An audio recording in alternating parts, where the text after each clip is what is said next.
Mr. Clerk, put my name on my icon.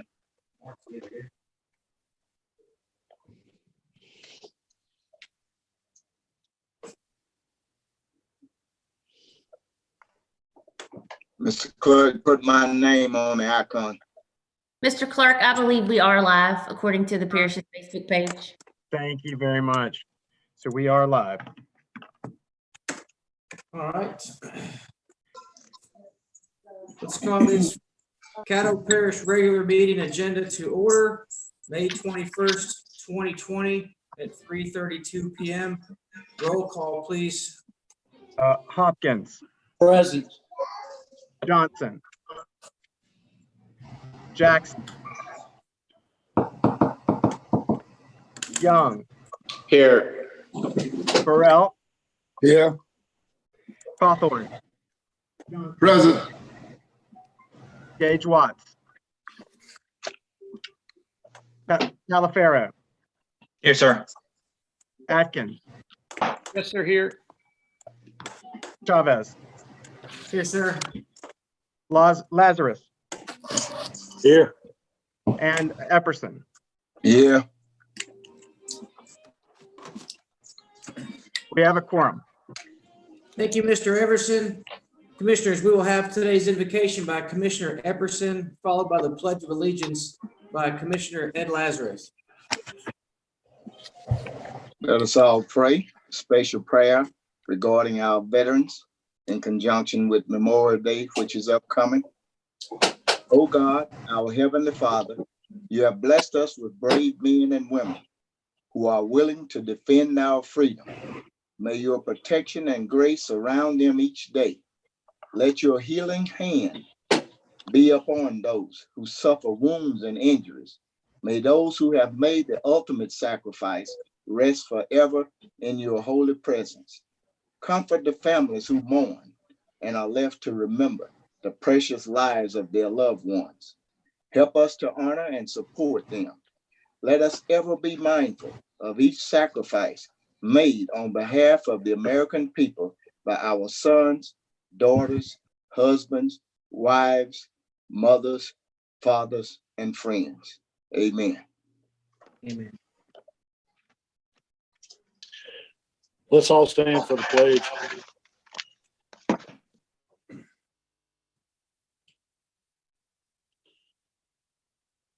I pledge allegiance to the flag of the United States of America and to the republic for which it stands, one nation, under God, indivisible, with liberty and justice for all.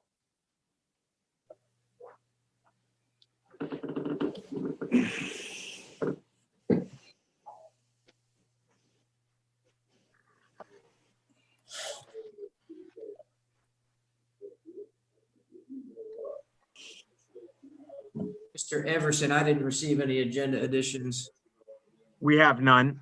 Okay. So would you like to move on to citizens' comments? Yes, please. All right, we have at least 8 citizens' comments, and they keep coming in pretty quickly. So I'm going to begin reading them, and when I get to the end, I'll do another check to see if we've received any additional comments. Thank you, Mr. Everson.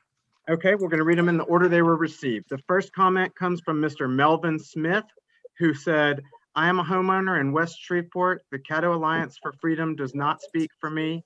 I would like to see the MPC remain as a joint endeavor of the Caddo Commission and the Metropolitan Planning Commission.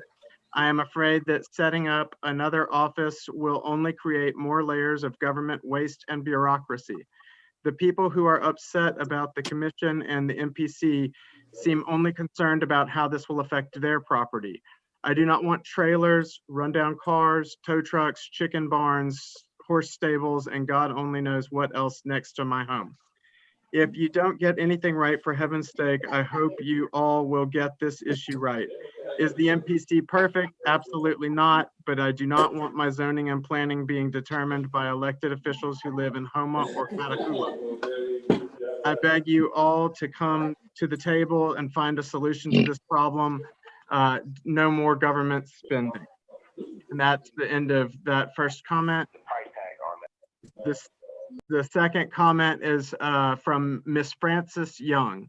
who writes, as a resident with significant investment in this area and region, I am opposed to having Baton Rouge legislator have a say in how we develop our community. I have been fortunate enough to do business in all areas of Caddo Parish and Northwest Louisiana.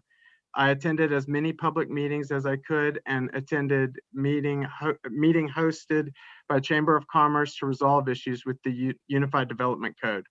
It is not perfect, but repealing it with nothing in place can hurt property values. I'm asking you to please stand up and vote yes to Resolution 32. The third public comment is from Mr. Ken Kraft, who writes, the last parish-wide vote to raise funds for badly underfunded juvenile justice program was a new 0.01% sales and use tax to run 10 years starting on January 1st, 2007. The election was held November 7th, 2006, a mayoral runoff between Cedric Glover and Jerry Jones. Although 32,838 folks voted for it, there were 35,502 who cast no ballots, a defeat of 51 to 49%. Let us undertake a serious and deliberative discussion about trying to develop a reasonable juvenile justice funding proposal, maybe at the next committee meeting for that purpose. The state handed every parish another unfunded mandate with the 17-year-olds under the adult that were under the adult legal system being swapped to the juvenile system. My question remains, how much longer are we going to expend roughly $3 million yearly to subsidize juvenile justice? It's time to act. The next public comment comes from Mr. Baylor Smith and reads, more government spending to create more government positions will not solve the problems of the unincorporated areas of Caddo Parish or any part of Caddo Parish. I do not want my tax dollars going to pay for more staffing at the parish when we have the highest tax rate in the area. My home is just across the street from line that separates the city and the parish. Removing the commission from the MPC and banning the UDC will create uncertainty and confusion for business owners and residents in and out of the parish. I fear that if the two are not consistent, anything can pop up across neighborhoods. Most of my neighbors are working class professionals who have worked extremely hard to live where we do. The threat of two separate planning and zoning boards is both inefficient and extremely scary. We should respect property rights without duplication in government and excessive government spending. The UDC is a result of the 2020 master plan that both Caddo Parish Commission and the City of Shreveport agreed to do after months and years of meetings. It is not wise to have this undone in less than 30 days from the legislature with very little input and vetting. Please vote to protect property taxes and not more government spending. The next public comment comes from Ms. John Glover, who writes, as I looked over Resolution 32 of 2020 again, I knew why the fight was well worth fighting. Government fighting against we the people who does that, and yet that's what this resolution to me represents, government fighting against the very we the people it was elected to represent.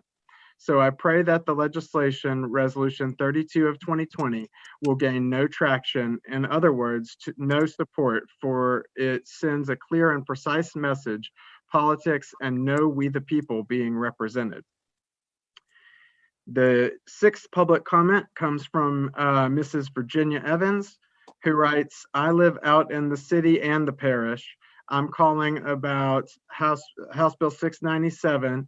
Someone called me and said that they are sending out emails and flyers to the public concerning this. My concern is, are you using public funds to lobby against this bill? And if so, do the taxpayers have something to say about this? The next public comment comes from Miss Jean Woods, who says, my name is Jean Woods. I'm a homeowner and a longtime resident of West Shreveport. I have attended numerous community meetings and spoke with many residents in our community. Therefore, we are asking you to please vote in favor of Resolution 32. We appreciate the great work you do and thank you for taking care of our communities and city. The next public comment is from Miss Jane Tappy, and it says, this is concerning the commissioners that are coming against HB 697. Commissioners, I cannot express enough how disappointed I am in you as the commission. You told us to approach this issue through legislative process. We did. Now you are crawfishing. You are backing up. You are playing politics.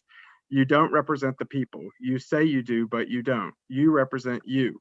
If you live in a district that is 99% in the city limits, then your people in that district are not affected by the UDC, and that don't live outside of the city limits should not be the ones that you are listening to. While yes, they can have an opinion, you should be reaching out and listening to the people outside of the city that you are attempting to castrate. You should be listening to those of us who are affected. You should be listening to those that your rules and regulations will affect. You are not listening. You are playing word games. You are doing what benefits you somehow. Now, what benefits, affects, and changes the lives, yes, the livelihood of thousands of people, not the 1,200 or so that were actually told about the UDC way back in 2017, not the few that you have listening to your bidding, or that you can tell partial facts to and expect them to support your ideas, but the people that are actually affected by your rules and laws trying to govern us in the parish. You are trying to take advantage of the lack of the ability for people to come before you as a body. You are trying to slide things in under the guise of a proper meeting and the ability for all people to see and know what you are doing. You know exactly what you are doing. We will not stop this fight. You will not prevail. We will fight for our freedoms and our rights, and the fact that you are not listening to us when all this time you tried to make us think you were listening. Shame on you as a body. Now, obviously, I am not talking to those of you who are in support of the people's rights and those siding with the passing of HB 697. If it's the rest of you. We can just call you what you are, Louisiana crawfish, backing up. We will remember who you are when it comes time. We will address you individually as you attempt to run for your position again.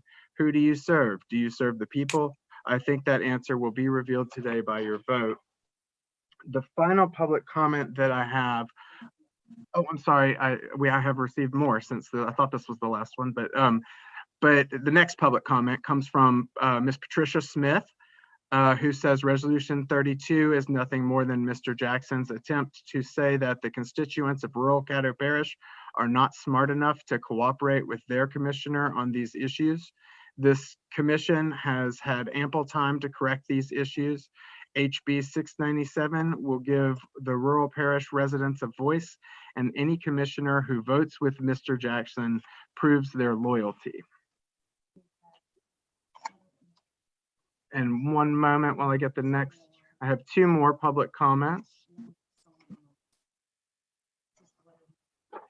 So this is a letter from the City Council. It says, dear, and it's addressed to Senator Karen Carter Peterson, chair of the local. Jeff, could you read that under communiques? Sure, absolutely. Okay, and now the next one that we have comes from the Caddo Alliance for Freedom. And they have sent, it's a flyer, and they've asked me to read the entire flyer. So it has some graphics on it. I'll just read the text and let you know there is a map that points out where the city of Shreveport boundary is and where the planning limits are in the 5-mile area outside of the city. So it says, what is HB 697? HB 697 will remove the City of Shreveport's Metropolitan Planning Commission authority over the rural 5-mile planning limits and return the authority to our elected Caddo Parish commissioners, doing away with the city-controlled appointed MPC board. As a result, the City of Shreveport's vision, the 2030 Master Plan, and the Unified Development Code will no longer infringe upon the property rights of its rural citizens. Our elected officials, the Caddo Parish Commissioners, will draw up and approve a more appropriate rural planning zoning code for its citizens. Who is affected by HB 697? Everyone living within the 5-mile planning limits that extend beyond Shreveport's city limits. Undesirable land uses will still not be allowed. If the law passes, our elected Caddo Parish commissioners will still protect us from undesirable land uses. A few of these undesirable land uses include, but are not limited to, junkyard or salvage yard, a rendering plant, hog farm, mobile home subdivision, bar or liquor store, landfill or dirt pit, or a sexually oriented business. Why the existing law doesn't work for the rural Caddo citizens. The MPC currently enforces two zoning ordinances, the Shreveport UDC and the Caddo Parish UDC. Both are practically the same after they rezoned in 2017 without our knowledge or approval. Currently, the MPC has many fence and structure regulations and limitations. The number of structures as well as height, space, and size is regulated. Fences require permits to build and repair. Driveways now repair asphalt or concrete. Gravel no longer allowed, and they must be maintained. Your carport, garage, greenhouse, and shed have restrictions and must meet standards as well. Boats, RVs, trailers, four-wheelers, farm equipment can't be seen from the road and must have proper storage. We are all currently breaking these regulations. Currently, the MPC regulates Caddo's rural agriculture. Horses and chickens require yearly registration and inspection. Chickens, at a maximum of 8, are to be maintained on non-permeable surface, no roosters, and no culling. Horses and other livestock require minimum living and grazing area appropriations. Shreveport now knows best farming practices. Currently, the MPC has aesthetic requirements, regulations they continuously ignore within the city limits of Shreveport, yet now try to impose on rural Caddo Parish residents. These same often ridiculous restrictions are heavily imposed, holding up new business growth. For example, bush, tree, and parking requirements. Currently, the MPC plans to hinder business growth outside the city limits. Should HB 697 not pass, the Shreveport 2030 Master Plan proposes to limit natural business growth in the outer 5-mile area with impact fees imposed on any new business outside the city limits to encourage only inner city growth. Without HB 697, all offenses listed above will become subject to citation and enforcement. Should HB 697 become the law? Yes, with many citizens of Caddo Parish behind us, we are almost there. With the determination and support of Representative Danny McCormick and the hard work from Caddo Alliance for Freedom and so many others, we will restore your property rights and rural Caddo codes and ordinances to our area. And our final public comment is waiting on the phone line. It is Mr. Robert Tucker, and we're going to queue him up so that he can make his comment.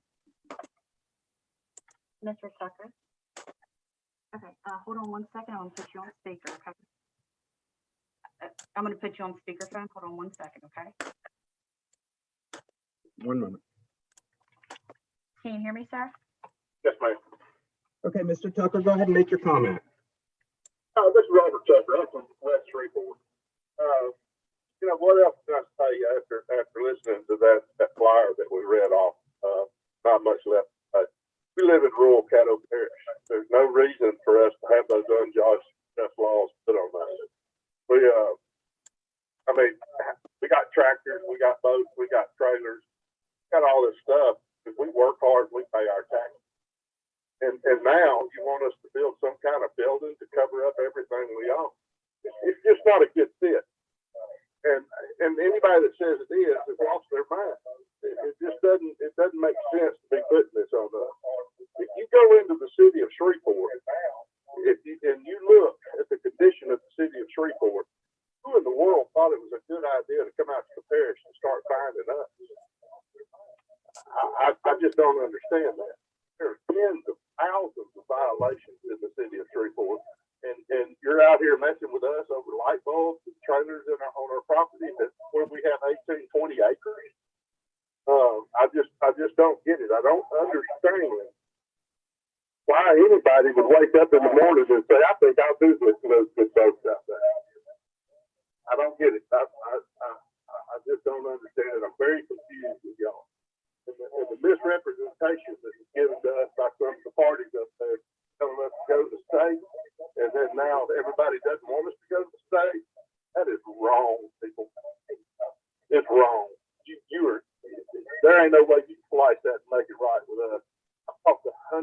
West Shreveport, hundreds that don't like what's going on. I can promise you. That's all I got. All right, thank you, Mr. Tucker. And that concludes public comments. Thank you, Mr. Everson.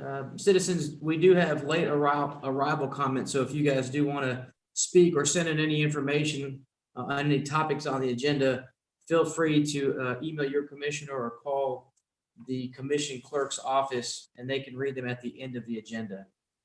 Moving along, we have any visitors, Mr. Everson? We have no visitors, and so we move on to adopting regular session minutes. We need to ratify the regular session minutes from the May Move to 7th. adopt. So move. I got Second. motion by Commissioner Second. Jackson, second by Commissioner Cawthorn. I see no commissioners on the board that would like to speak about that. Roll call vote, please. Hopkins, Yes. Johnson, Yes. Jackson, Yes. Young, Yes. Farrell, Yes. Cawthorn, Yes. Gage Watt, Yes. Taliaferro, Yes. Atkins, Yes. Chavez, Yes. Lazarus, Yes. Epperson. Yes. The minutes are adopted with 12 yeas. And now we move on to special resolutions and special proclamations. Do we have a special proclamation proclaiming May 2020 as Women's Health Month in Caddo Parish? So move. Second. Chair. Commissioner Watts made the motion. Commissioner Watts, would you like to speak on that motion? I would ask that Clerk Jeff Everson read it, and then I'll have my comments after. Absolutely. The proclamation reads, whereas proclamation Women's Health Month, whereas the importance of women's health is of paramount importance to the parish of Caddo, where the majority of residents are women. And whereas though great strides have been made in improving equal access to healthcare for women, still barriers exist. And whereas women can take steps to a healthier life by visiting a doctor for wellness screenings and preemptive tests, enjoying an active lifestyle, eating healthy foods, focusing on mental health, such as proper sleep and stress management, and avoiding unhealthy choices like smoking and distracted driving. And whereas public support for policies, practices, and cultural norms that encourage healthcare referrals, nutritional education, issues related to pregnancy and childcare, domestic violence, and better access to healthy choices will save the lives of women and children. Whereas Women's Health Week is celebrated nationally during the month of May and was described by former President Barack Obama as an opportunity to refocus our commitment to advancing women's health and ensuring a healthy future for our nation's women and girls. Now, therefore, be it resolved by the Caddo Parish Commission meeting in legal and regular session this 20th day of May 2020, that it does hereby proclaim May 2020 as Women's Health Month in Caddo Parish, Louisiana, and urges all citizens to join the parish in recognition of this important month. Be it therefore further resolved that during Women's Health Month, the Caddo Parish Commission honors those we have lost, lends our strength to those who advocate for women, and pledge to educate ourselves and our loved ones about this. And be it further resolved that during Women's Health Month, the Caddo Parish Commission would like to also recognize those women who are on the front lines of serving and protecting citizens during the COVID-19 pandemic. Their heroism deserves to be recognized. Be it further resolved that we stand with the mothers, daughters, sisters, aunts, and friends who seek healthier lives, and we recognize the ongoing efforts of dedicated advocates, researchers, and healthcare providers who strive each day to improve the health of Caddo Parish's women and girls. Thank you so much, Jeff.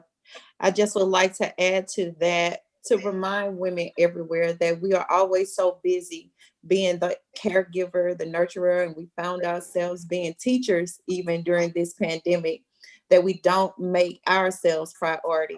So I would just like to remind women everywhere to take some time for you, It's important to take care of your health and build positive health habits for your life. I salute you today and always. Thank you. Thank you, Commissioner Watts. Do I have any other commissioners on the board that would like to speak on this? I see none. We roll call vote, please. All right, Hopkins, Yes. Johnson, Yes. Jackson, Young, Yes. and Burrell. Burrell, like I can see him, but I can't hear him. Yes. Okay, yes. Cawthorn, Yes. Gage Watts, Yes. Taliaferro, Yes. Atkins, Yes. Chavez, Yes. Lazarus, Yes. and Epperson. Yes. Okay, Put me down for yes as well. I don't know if you called Chavez. I did. I thought I heard you respond, but it must have been, I think it was Commissioner Jackson responding. I think Jackson responded for me. I thought so too, but that was good because I didn't hear him when we called his name. So sorry for the audio glitch, but that motion does carry with 12 yeas. All right, moving along. Moving on to the next special proclamation is a special proclamation observing Monday, May 25th, 2020 as Memorial Day in Caddo Parish. Move for adoption and would like the clerk to read, please, and then I'll Second. comment. Here. Second. And that reads Proclamation Memorial Day 2020. Whereas since our nation's inception, brave men and women have given their lives to protect our freedoms in service to our great nation. And we have strived to honor their sacrifice through historic burial grounds and battlefields, memorials, and other tributes that recognize the fallen. And whereas in 1967, federal law declared that the last Monday in May is designated as Memorial Day, beginning in 1971. And whereas Memorial Day is a day of remembrance and celebration in honor of the heroism and valor of the members of the United States Army, Navy, Marine Corps, Coast Guard, Air Force, and National Guard. And whereas the parish of Caddo pays tribute to the fallen, our veterans, and whereas on this day, in our communities across the United States of America, we'll remember loved ones who have given the ultimate sacrifice as part of ongoing conflicts, as well as those who fell during previous conflicts and war. And whereas on this day and throughout the year, the parish of Caddo joins citizens in their sorrow and pride for the fallen, and in giving thanks to those who made the ultimate sacrifice to keep our nation free. Be it resolved, due to the COVID-19 pandemic, please observe all safety measures regarding social distancing and other CDC guidelines. Now, therefore, be it resolved by the Caddo Parish Commission in due and legal session that it does hereby proclaim May 25th, the 25th day of May 2020 as Memorial Day in Caddo Parish, and commend its observance to all citizens. And this is signed by Commission President, Vice President, and Commissioner Epperson. All right, roll call, please. No, I wanted to make a comment. I'm sorry, Commissioner Epperson, that's right. Okay, in conjunction with the contents of the resolution, which was just read, I had submitted a letter to the editors of various newspapers, as well as to the active committees that I'm on with the Police Jury Association of Louisiana, as well as the National Association of County Officials out of Washington, D.C. And it's entitled The True Meaning of Memorial Day. Not forgetting that we are currently undergoing the COVID-19 the coronavirus pandemic. My prayer is that God will comfort, console, and bless all that have suffered and has been affected by this deadly virus and heal our nation and the world. The following is a proclamation for a prayer for peace that was penned on Memorial Day in 1955. Whereas Memorial Day each year serves as a solemn reminder of the scourge of war and its bitter aftermath of sorrow, and whereas this day has traditionally been devoted to paying homage to loved ones who lie in hallowed graves throughout the land, having sacrificed their lives that war might end. And whereas in tribute to these silent dead, it is fitting that we lift up our voices together to Almighty God for wisdom in search for an enduring peace. And whereas the Congress in a joint resolution approved May 11, 1950, provided that Memorial Day shall be set aside as a day of prayer for permanent peace, and requested the president to issue a proclamation calling upon the people of the United States of America to observe each Memorial Day in that manner. Now, therefore, I, Dwight D. Eisenhower, President of the United States of America, do hereby proclaim Memorial Day, Monday, the 30th of May, 1955, as a day of nationwide prayer for permanent peace. And I designate the hour beginning in each locality at 11 o'clock in the morning as a period in which the people of this nation may unite in beseeching God to guide the nations of the world into the ways of peace. In witness whereof, I have hereunto set my hand and caused the seal of the United States of America to be affixed. Dwight D. Eisenhower, May 24th, 1955. On Monday, May 25th, 2020, I respectfully ask that we renew the request of this 65-year-old proclamation. It is certainly fitting as to what the happenings are in our nation and the world today. Let us do so by honoring our fallen warriors at various cemeteries and praying for peace, not only for the world, but first and foremost, asking for peace, harmony, and unity within the United States of America. Sincerely, Ken Epperson Sr. And this, I've received numerous requests from my colleagues throughout the United States, as well as the state of Louisiana, asking if they may submit this pen to their newspapers and share it with their constituents. Thank you very much. Thank you, Commissioner Epperson. Do I have any other commissioners that would like to speak on this topic? I see none. Mr. Everson? Mr. Hopkins, Yes. Mr. Johnson, Yes. Mr. Jackson. Sorry, I heard something, but it wasn't clear. I think he actually walked away from his chair for a minute, Mr. Everson. Okay. Mr. Young, Yes. Mr. Burrell, Yeah. Mr. Cawthorn, Yes. Ms. Gage Watts, Yes. Mr. Taliaferro, Yes. Mr. Atkins, Yes. Mr. Chavez, Yes. Mr. Lazarus,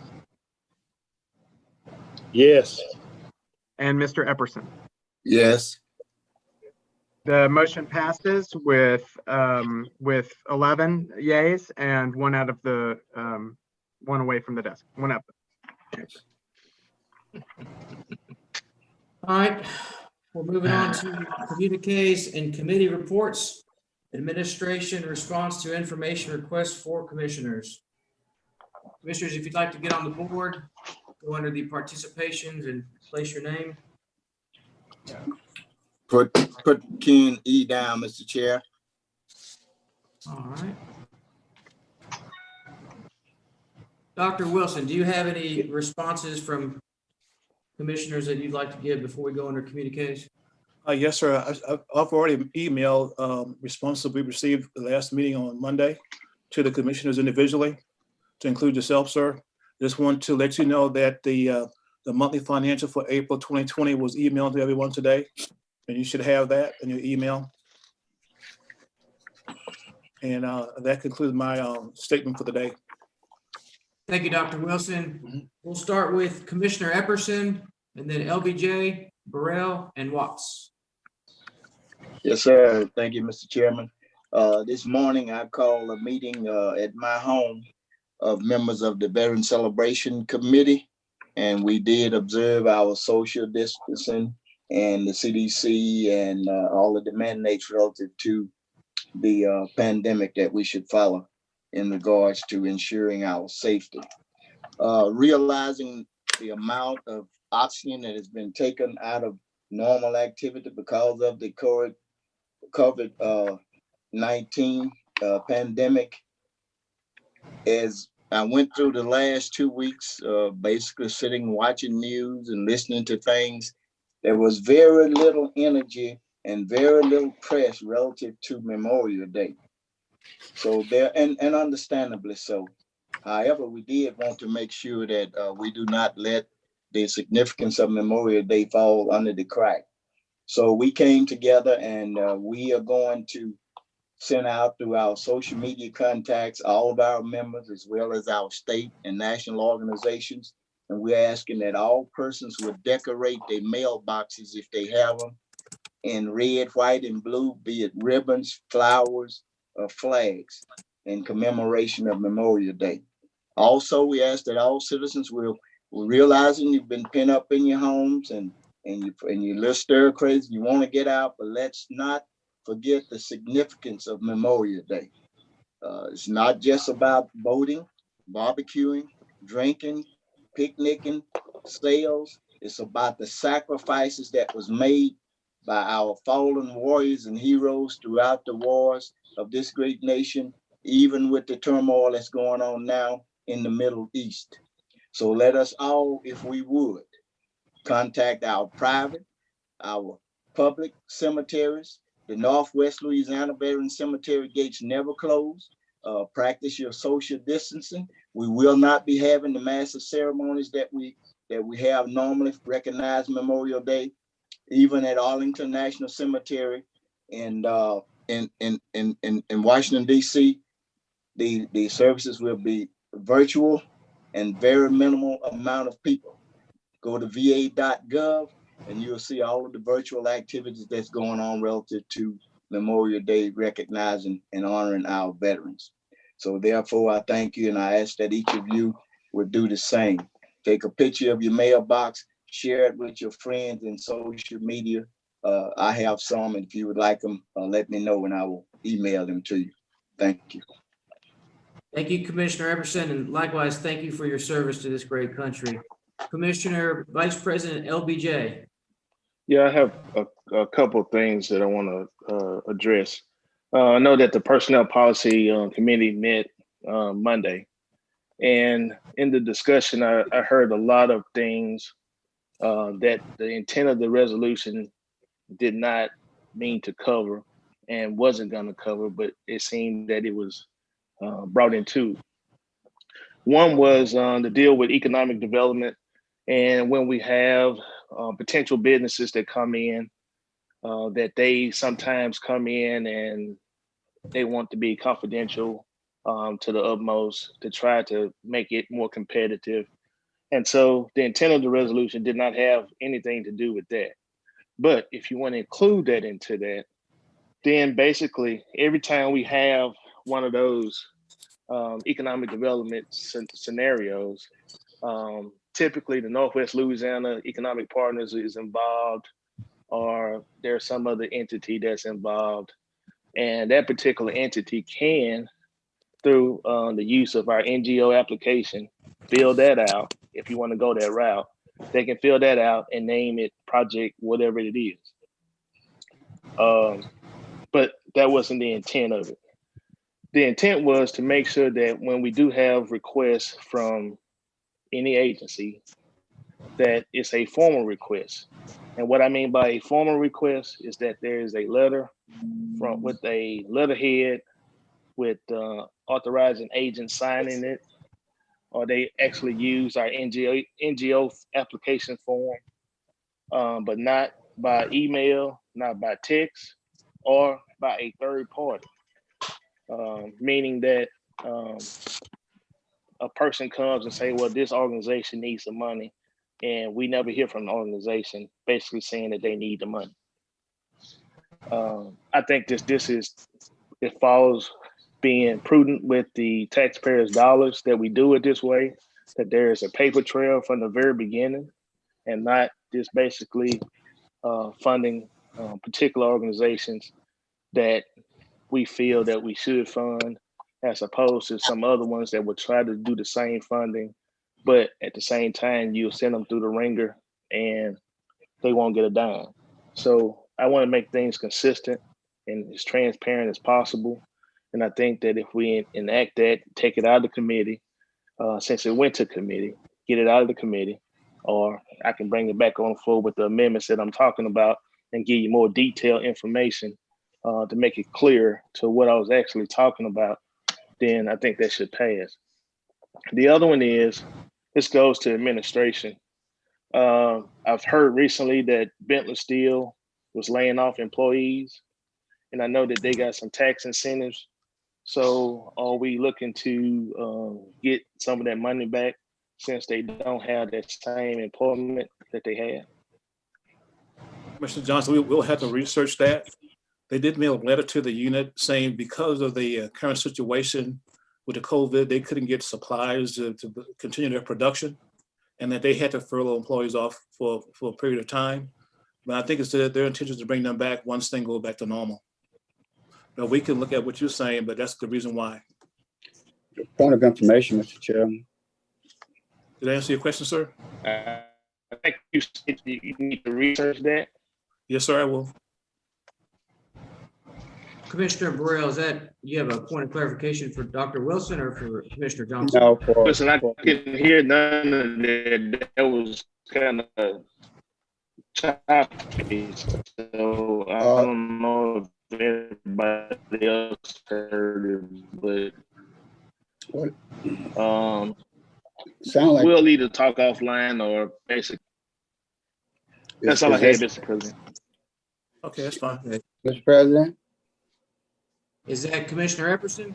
No, that's Burrell. Yes, Commissioner Burrell, you're next. Go for it. Yeah, well, I was actually trying to address Commissioner Johnson report.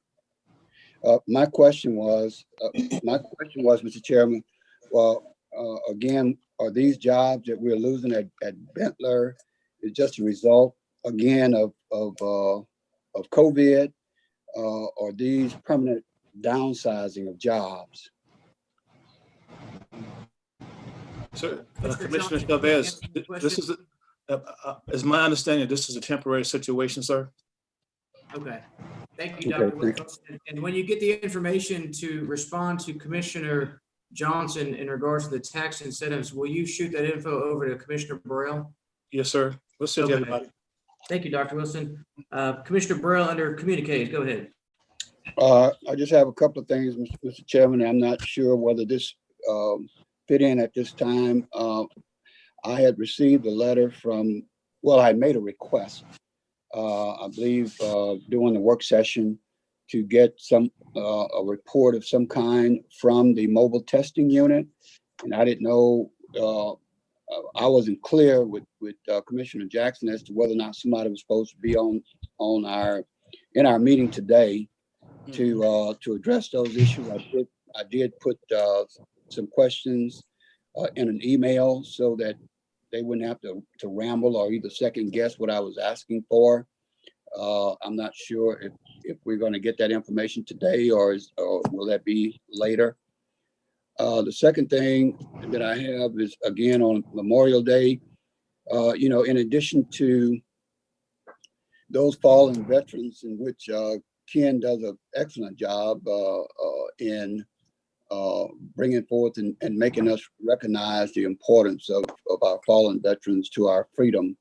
I want to also to have us to remember many of our personal family members and friends and those who have lost their lives just recently, some almost 100,000 of our citizens who have lost their lives to COVID,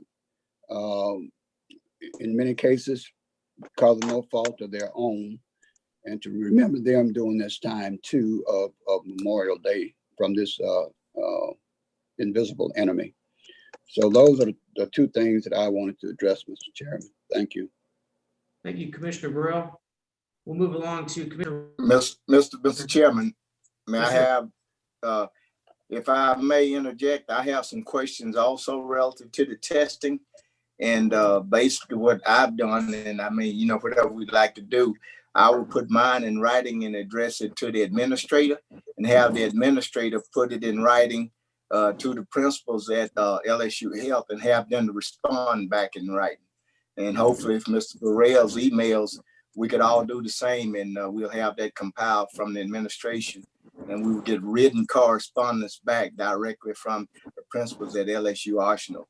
With articulate and good documented, and not no he say, she say, and they say.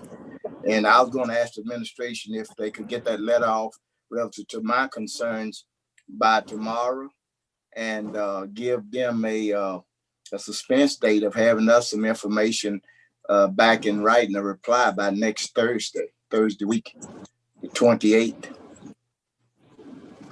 Dr. Wilson, can you Yes, sir, hear? we will. We'll take care of that. Okay.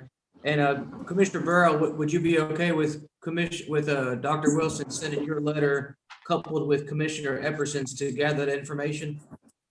That would be fine. When I spoke with Commissioner Jackson, I believe The LSU Health Science Center people are on the call, y'all. So I don't know why it hadn't been noted, but they are on the call.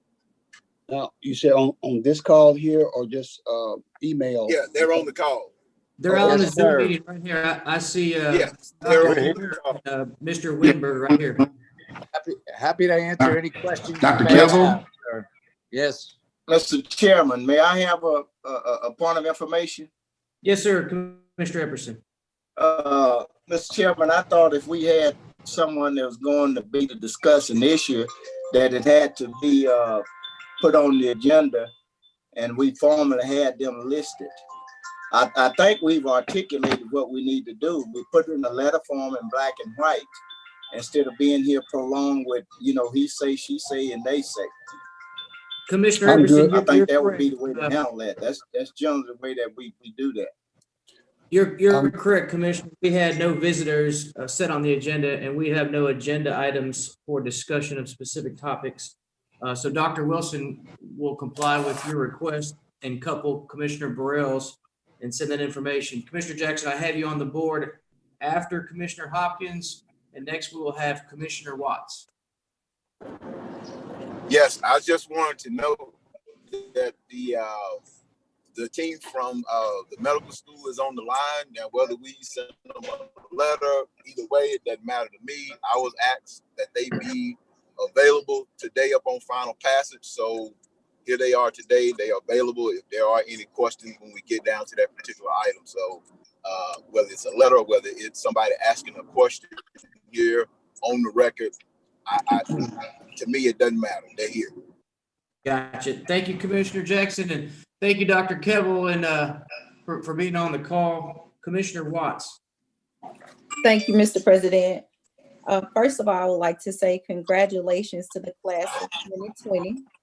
President Obama shared a heartfelt message to the class, to the nation, to the class of 2020 on Saturday evening. And I just wanted to reiterate those sentiments that he shared when he reminded us to first, don't be afraid. Americans has gone through tough times before. Second, he reminded us to do what you think is right and you'll be part of the solution. And third, he reminded us to build a community. I just want to say to those graduates, I know that this is not the graduation that you had in mind, but I do know that greater is coming and you'll get to celebrate later, to continue to do what you have done to make it as far as you have, and you will reach your goals. My prayers for you to be prosperous and whole in every area of your lives. So congratulations to the class of 2020. Here, here. Secondly, I would like to thank CPAWS for addressing the dog complaints, the rodents, and even snakes. The citizens extend their sincere gratitude for your services.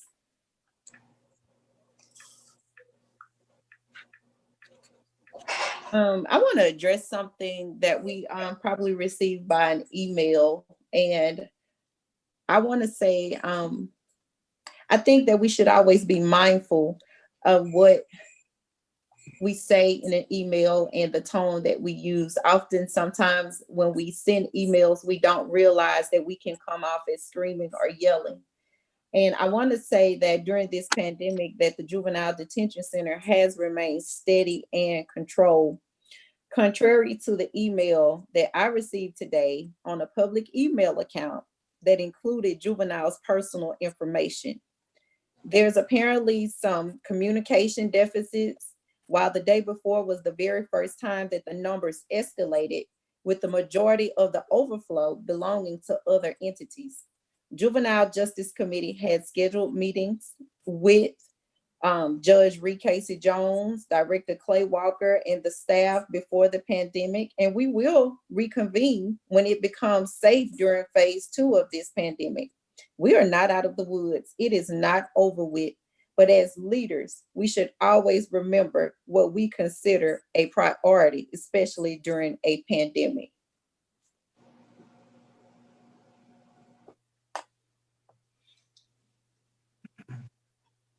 Commissioner Dr. Watson, Wilson,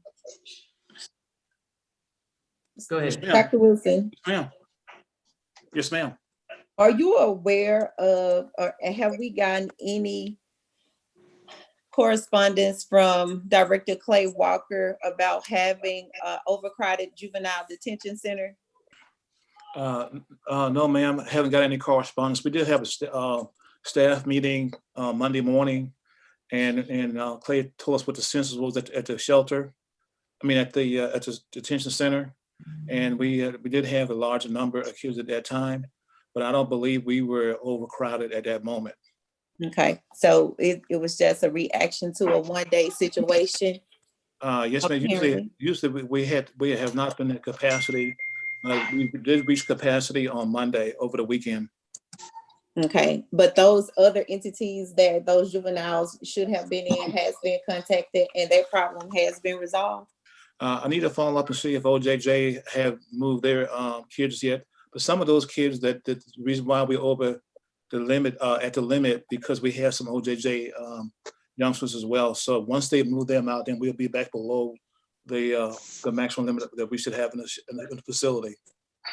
Okay, and so effective May 18th, we're still working up under phase 1 of the organizational work plan, correct? Yes, ma'am. Thank you, sir. Mhm. That'll conclude my before I conclude, Mr. President, I just want to say to the citizens I think I've heard some other commissioners remind everyone to stay safe, that we're not out of the woods. It is not over with.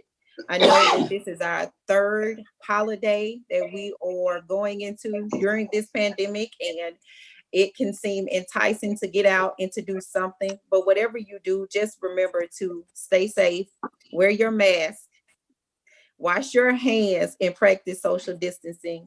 We want everyone to have a safe Memorial Day even during this pandemic. Thank you. Thank you, Commissioner Watts. Commissioner Hopkins. Yes, concerning personnel policies, we did meet on Monday. We did have discussions on the bylaw change. In the process, we came up with a lot more questions, not only from the members, but even from legal. What we would like to do is maybe get some of those questions from legal looked at. And hopefully next week, I would like to have another meeting. And Mr. Johnson, I would prefer if you would be able to be part of that meeting too, so that we can work out everything and maybe come up with a satisfied end to this bylaw change. So that's the plan, to try to do it possibly next Tuesday or Thursday afternoon via Zoom. Thank you. Thank you, Commissioner Hopkins. My hat's off to CPAWS. Wanted to echo what Commissioner Watt said. We had a situation where a lot of citizens from one cul-de-sac reached out that the U.S. Postal Service was not delivering their mail due to some dogs that were at large. It's been deemed, thank you, Samuel, for going out there and figuring out what happened, getting to the bottom of it, getting the animal owner to comply, and helping the citizens get their mail back rerouted to be delivered to their homes. I saw all the email transmissions. You definitely went above and beyond for that. So thank you for doing that. Dr. Wilson, thank you for your continued support with Kelvin and Travis over there at CPAWS. Hey, no problem, sir. We're glad to do it. I see Commissioner Jackson, are you still on the board to speak, or was that from prior? Yes, I just would ask the clerk to read the communique that we received from our peers at the city council at this time. Okay, Commissioner Jackson, this is a letter from the city of Shreveport and addressed to Senator Karen Carter Peterson, Chair of the Local and Municipal Affairs Committee. It reads, Dear Chair Peterson and members, the undersigned members of the Shreveport City Council oppose the adoption of HB 697. We support the comments of Mr. Paul Farmer concerning land use best practices, which were provided to members of the legislature earlier. And we join the opposition to HB 697 by the Greater Shreveport Chamber of Commerce. While agreeing with earlier points raised in opposition to the adoption of HB 697, our strongest opposition centers on the harm the adoption of this legislation could cause hundreds of residents of the city of Shreveport who are also citizens of Caddo Parish and the state of Louisiana. There are 41 residential subdivisions in the city of Shreveport located adjacent to unincorporated areas in Caddo Parish, one of the largest of which is Southern Trace with a championship golf course, tennis course, and other country club amenities. The residential subdivisions are attached. If HB 697 is adopted, these citizens will lose zoning and regulatory protections that have been in place since 1954. If HB 697 is adopted, uses such as rock crushing, dirt pits, landfills, heavy industrial facilities, nightclubs, truck stops, salvage yards, and other heavy business entities will not be prohibited from locating adjacent to these subdivisions. Uses with external effects such as loud noise, dust, smoke, noxious odors, vibrations, and disturbing lights will not be prohibited. The adoption of this legislation could prevent the tranquil and peaceful enjoyment of the properties by the owners of existing homes and negatively affect their property values. Another fact essential to the discussion is the following. Shreveport's Unified Development Code does not regulate any land outside the corporate limits of Shreveport. The Unified Development Code for Caddo Parish is an entirely separate document that was adopted by Caddo Parish Commission, and it can be and is frequently amended by the Caddo Parish Commission. The 3 Caddo Parish commissioners who support HB 697 state that the adoption of HB 697 is a necessary first step for the Caddo Parish Commission to create zoning regulations and a master plan for Caddo Parish. The Caddo Parish Commission, however, now has the authority to create zoning regulations that protect the rights of all citizens of Caddo Parish in an orderly fashion without putting any citizens at great risk. We urge you to consider the hundreds of citizens who will be adversely affected by the adoption of HB 697 and to defeat this legislation. And it's signed by council members James Fleury, Tabitha Taylor, Lavette Fuller, John Nicholson, Grayson Butcher, James Green, and Mr. Jerry Bowman.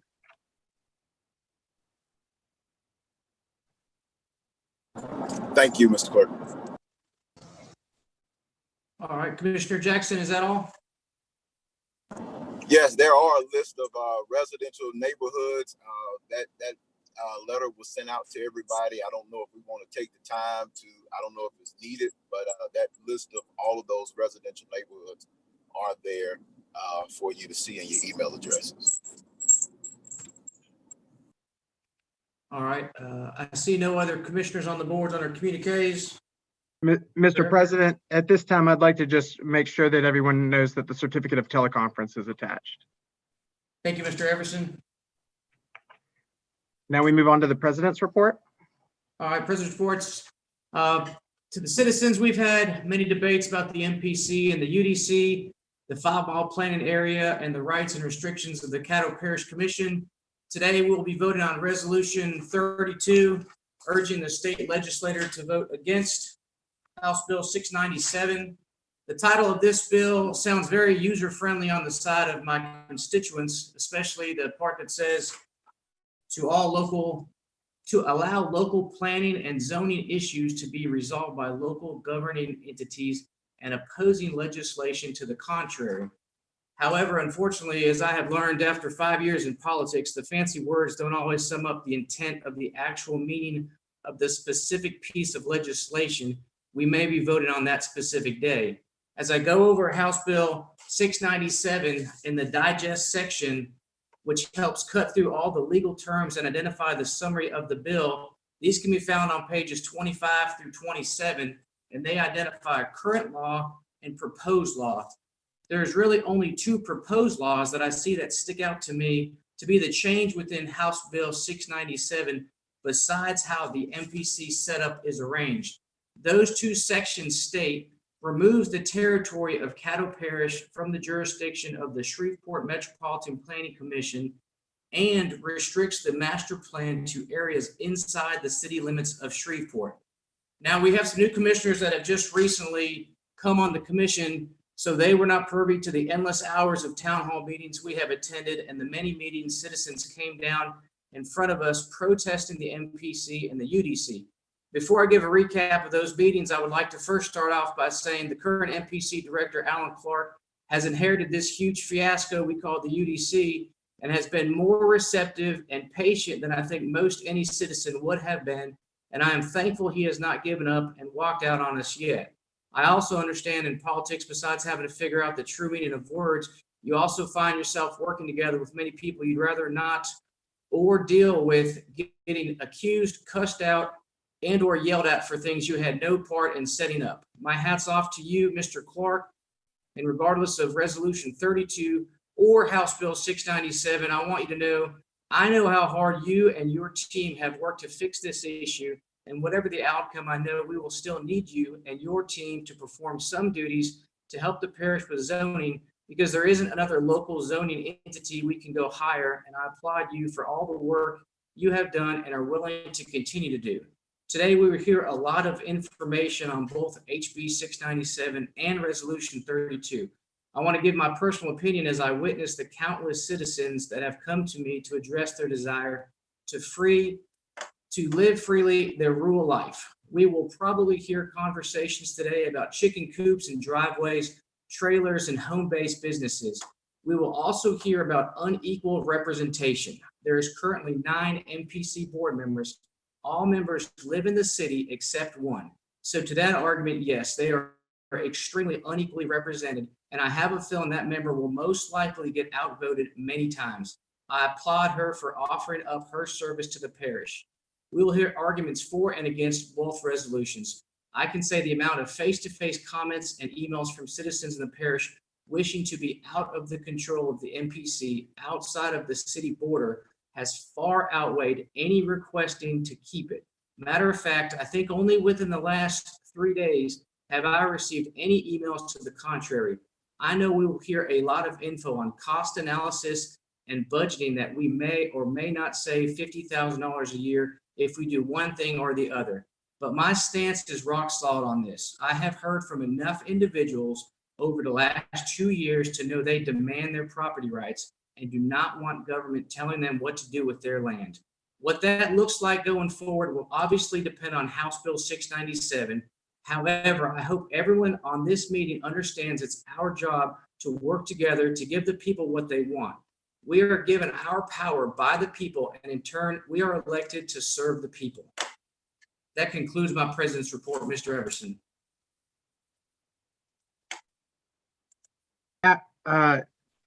Can you hear me? Okay. Now we have no public hearing and zoning ordinances and zoning ordinances and cases. So we move on to public hearing on ordinances. Mr. President, would you like for me to read the ordinances together and then allow some time to receive citizen comments? Yes, as well as post on the Facebook, the phone number, in case somebody wants to speak for or against, they can call in and get their allocated 3 minutes to speak. Absolutely. We'll do that right now, and I'll begin reading. Ordinance number 5956 of 2020, an ordinance authorizing an expenditure for the Reserve Trust Fund for the year 2020 to provide LSU HSC an appropriation of up to $175,000 to perform COVID-19 testing and to otherwise provide with respect thereto.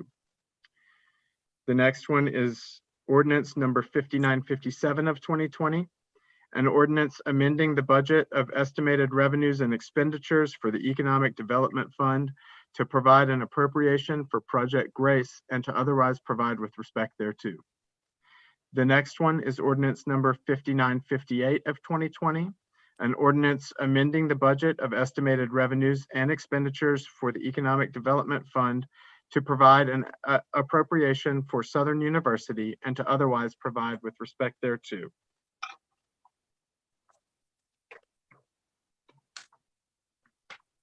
All right, and then verbally announce the number just in case. It's 318-226-6596. Has anybody called in yet? Not yet, sir. Okay. We'll wait about 10 more seconds. Looks like we're getting a call right now. We'll see if that's.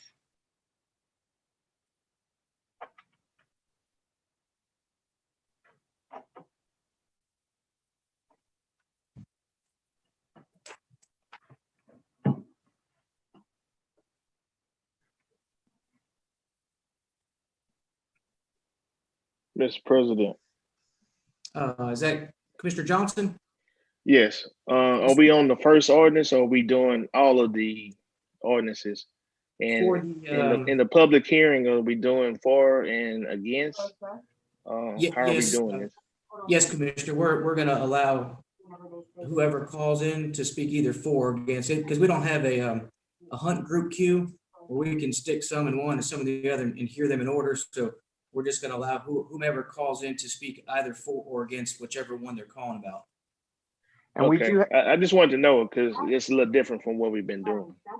This will, I believe, be the last commission Zoom meeting that we'll have to figure out the Zoom. Yes, I think also that we do have some people from Southern University on, and I think they want to speak in favor of ordinance 5958.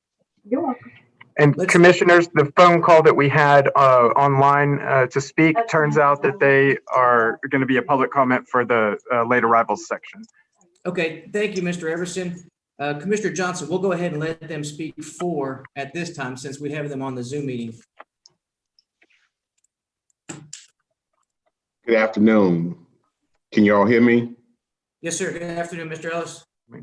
Okay. Well, thank you for allowing us to speak in favor of the ordinance. And as I've said so many times before, we do thank the Caddo Parish Commission for all of the support you've given Southern University Shreveport over the years, and especially at this time with so many government coffers being rated for necessary emergency needs. We hate to have to come to you with with additional requests. But if we are to continue to grow and provide the economic stimulation to the area that we know we can provide, we must come to you, particularly for the aviation, nursing, and MS KIC programs. And so just to reiterate, our nursing program is trying to expand downtown, and we just need a little additional funding to make that happen, to get over the hump. So we can provide what is obviously been needed in this area nationwide, the need for nurses. And so we've been getting calls statewide to see what we can do to expedite the graduation of our nurses, as well as provide additional healthcare support. Aviation, we've done a lot to get external resources. And so the request for aviation this time is only $15,000. Again, just to kind of get over that hump. We've done an excellent job securing federal dollars, state dollars, so that we didn't have to come to the Caddo Commission once again for that program, but we're just a little bit short to get over the hump.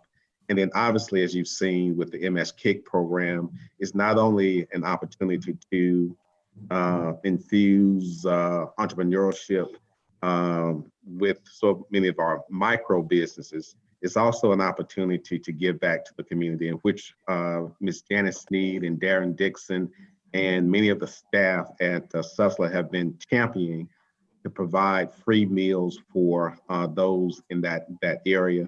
We're also looking at phase 2 and phase 3, where we'll provide additional support to our healthcare workers, free meals to those folks.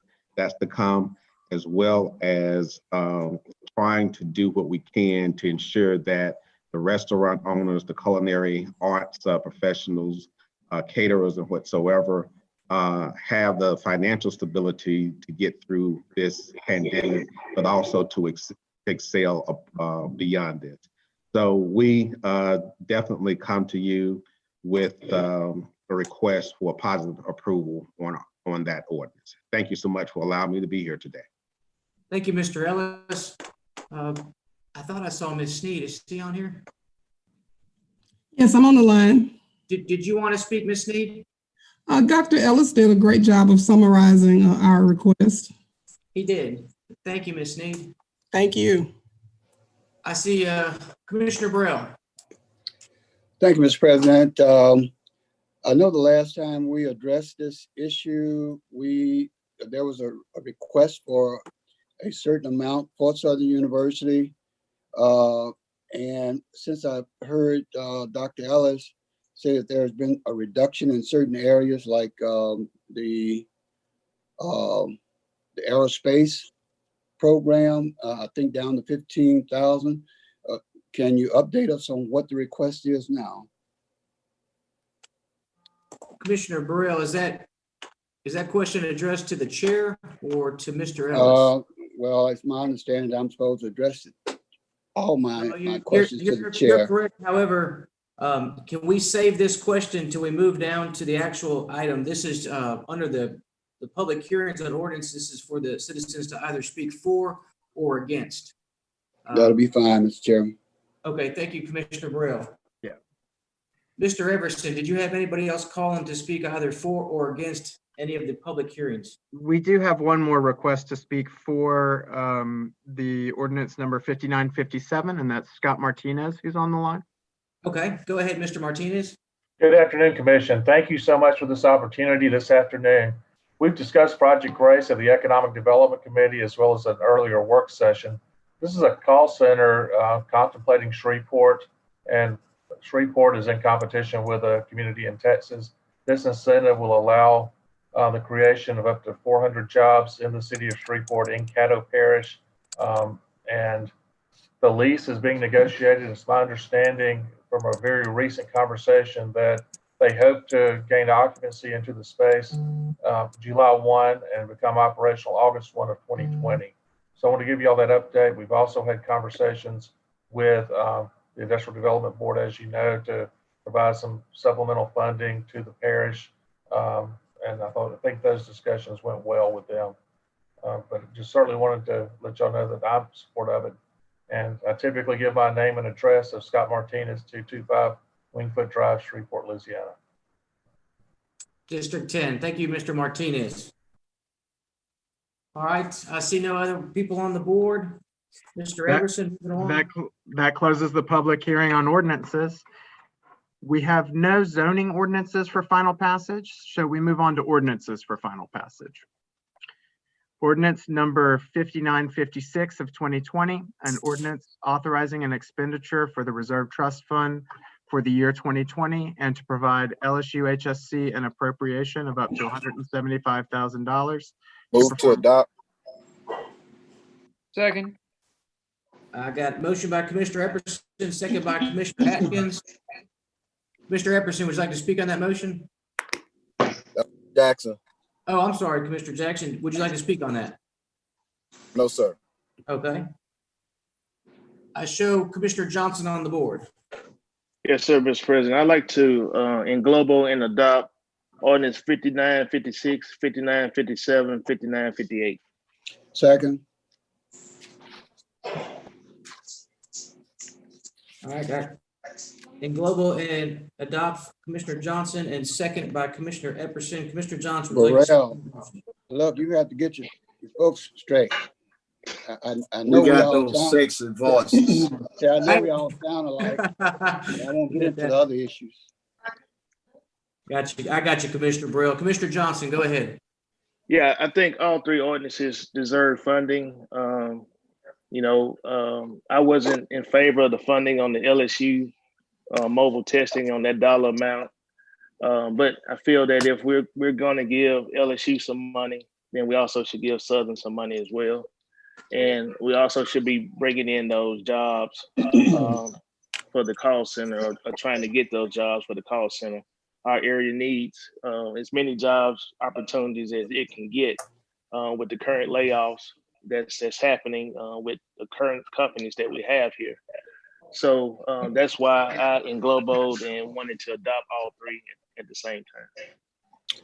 We're agreeing today, Mr. Chairman. Commissioner Burrell, what was that last comment? I'm sorry, I didn't understand it. I said, me and LB are agreeing and kissing today. I gotcha. I like No, that. we ain't kissing now. We ain't gonna kiss. So we gonna agree. Right. Commissioner Hopkins. Make a motion to move to do each ordinance one by one. Second. All right. Got a motion by Commissioner Hopkins to do each motion one at a time, seconded by Commissioner Atkins. Commissioner Hopkins, would you like to speak on that motion? No, sir. Okay. And then I have Commissioner Cawthorn. Would you like to go ahead, you're on the board. You can either make a motion or speak on the motion. What I want to chime in and say, prior to Commissioner Hopkins' amendment, that each one of that I'm in agreement with the englobo of each one of the ordinances, and I think that each one of the organizations and the need to do such things individually on each organization. And so I was just chiming in, I'm in favor of Commissioner Johnson's amendment. Okay, thank you, Commissioner. You know, the commissioners, Mr. Everson will roll call vote for the substitute motion on Mr. Hopkins and Commissioner Atkins. Okay, Commissioner Hopkins. Yes. Johnson. No. Jackson. I'm sorry, Jackson. No. Young. Yes. Burrell. No. Cawthorn. No. Gage Watt. No. Taliaferro. Yes. Atkins. Yes. Chavez. Yes. Lazarus. Yes. And Epperson. No. Okay, and that's a That's 6-6. 6-6. That's a 6-6. So, all right, roll call vote on Commissioner Johnson's englobo motion, seconded by Commissioner Burrell. okay, Commissioner Hopkins. Yes. Mr. President. Hang tight 1 second, I'm sorry. Yes, Commissioner Epperson. That's Jackson. Oh, I'm sorry, Commissioner Jackson. The LSU Health Science Center, Dr. Kevel, is on the line. I don't know how the vote is going to go, but I did want to at least offer an opportunity for them to present any information that they may have, or to at least just give a very brief summary of what they found or what they've seen, and just go from there. Do we do it after the vote? Got to. The vote is in We'll leave place that up now. to the chairman. We'll leave that up to the chairman. Let's to do it after decide. the vote, just because we're right in the middle. So we'll start again. We're going to Commissioner Johnson's vote on englobo and adopt. Okay, so this is in Globo here. Right. Correct. Correct. Right now, we're voting on Commissioner Johnson's motion, seconded by Commissioner Burrell, to englobo and adopt 5956, 5957, and 5958. Okay. Hopkins. No. Johnson. Yes. Jackson. Jackson. Young. No. Burrell. Yes. Cawthorn. Yes. Gage Watt. Yes, and I would like the record to reflect that these funds, I am employed by Ochsner LSU Health Shreveport, and I would like to reflect that these funds are for the LSU Foundation. Okay. Commissioner Taliaferro. No. Atkins. No. Chavez. No. Lazarus. No. and Epperson. Yes. That's a 6-6 vote again.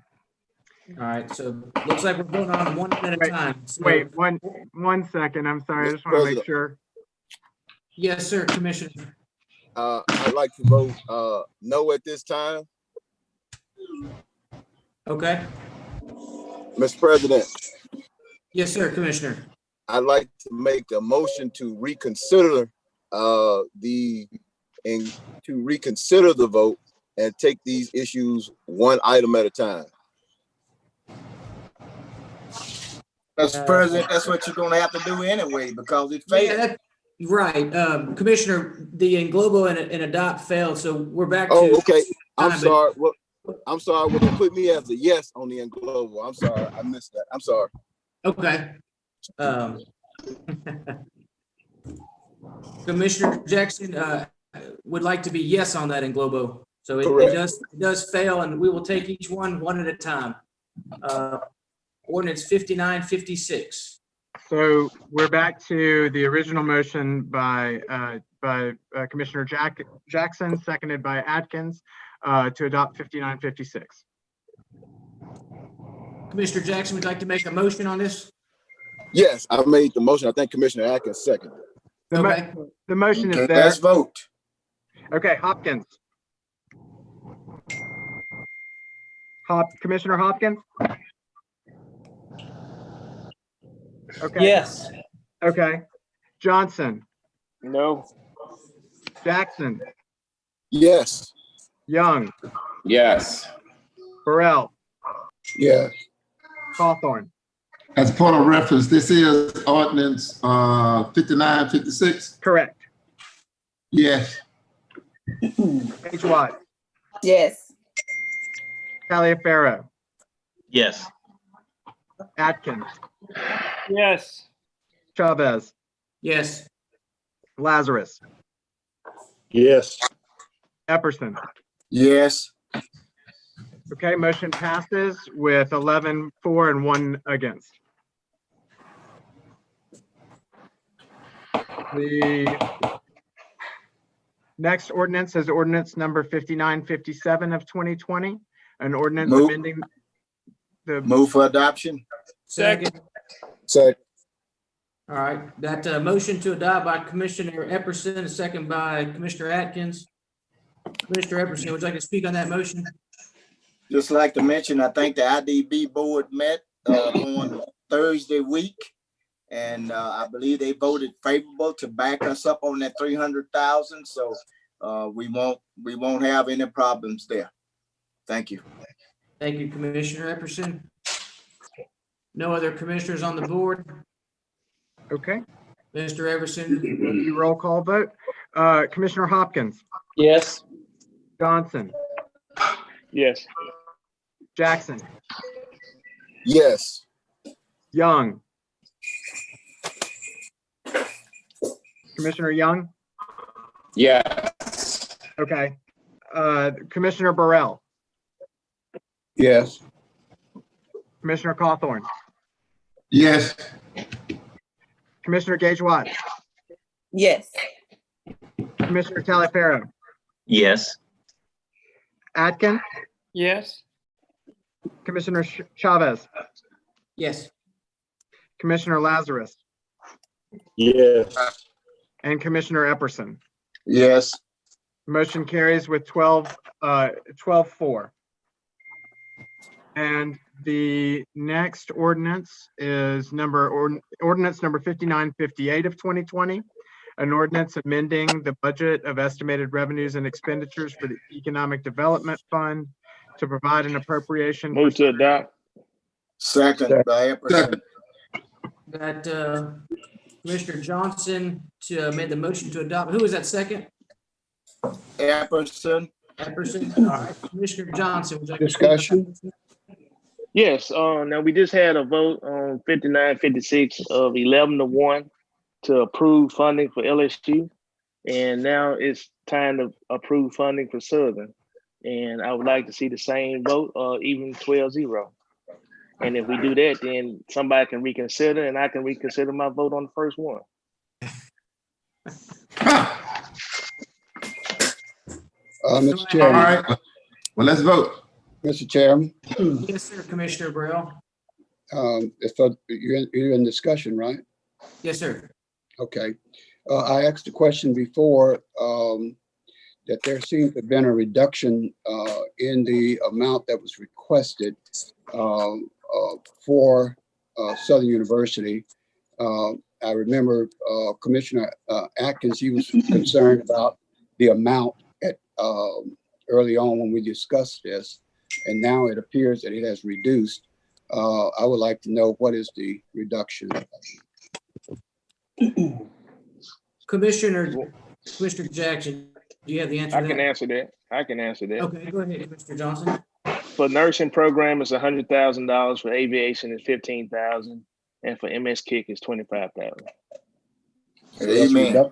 That's the reduction from the original, right? That's the amount being asked now. I understand that, but what I'm saying is it was more before, but Initially, it we did was get a reduction. 600,000. The first one was 600,000. Then it came down to, I want to say about 300, 350. Right. And then now it was at 250, and then now it's at 140. Okay, well, that's the point I wanted to make, that it has been reduced down to the lowest common denominator, I'm sure. Thank you, Mr. Chairman. Okay, thank you. Commissioner Johnson, can you repeat that entire total for me? 140,000. 100 for the nursing program, 15,000 for the aviation program, and 25,000 for MS Kick. I got you. And on my agenda, it doesn't have the amount in the title. It's so in the body. Okay, I just want to make sure because I have the printed copy. But does legal has the amount been changed within the ordinance? It's in the body. It's in the body. Okay. Yes. All right. Yes, sir. Click on Southern PDF and it'll show it. I got anybody else on the board? I see no other commissioners. Roll call vote. All right, Hopkins, No.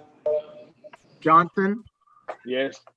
Jackson, Yes. Young, No. Burrell, Yes. Cawthorn, Yes. H. Watts, Yes.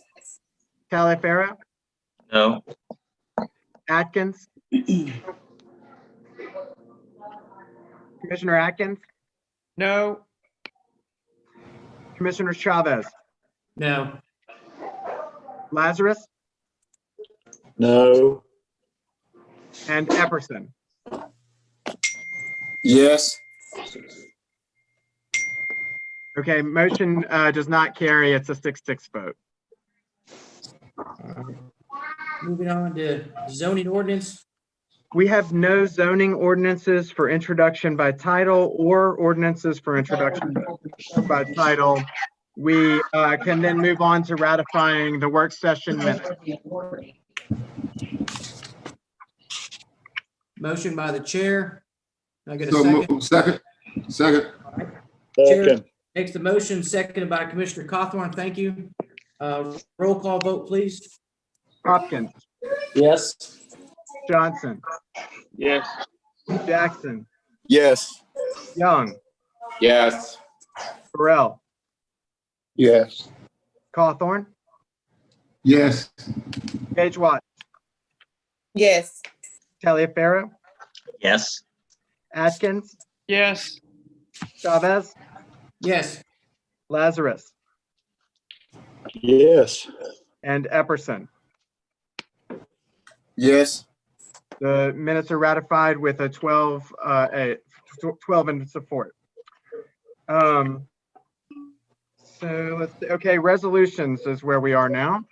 We are on resolution number 31 of 2020, a resolution to proclaim May 22nd, 2020 as National Maritime Day, to otherwise provide with respect thereto.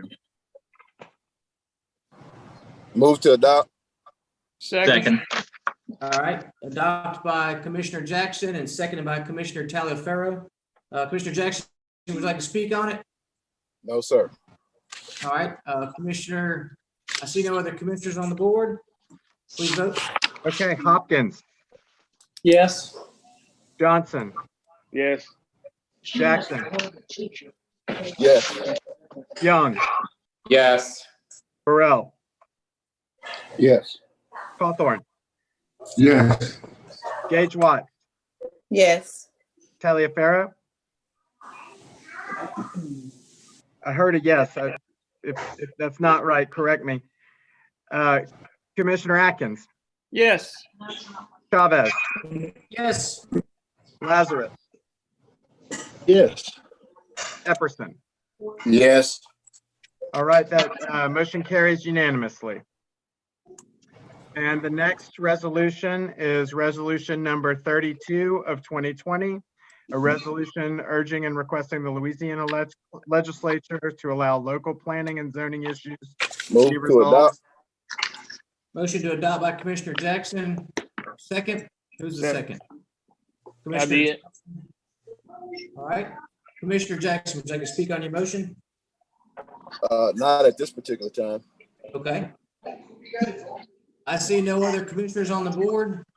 Mr. Evans? President, I'm sorry. Yes, Commissioner Taliaferro. okay, we are voting on 32 of 2020, the resolution. Yes, Commissioner. Okay, I have a statement if that's okay. Absolutely. Go ahead.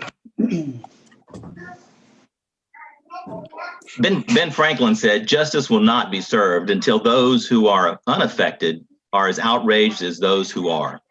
You know, perhaps this is the most inspiring, passionate subject matter I have had the privilege of discussing, both with my colleagues and the citizens who are directly affected.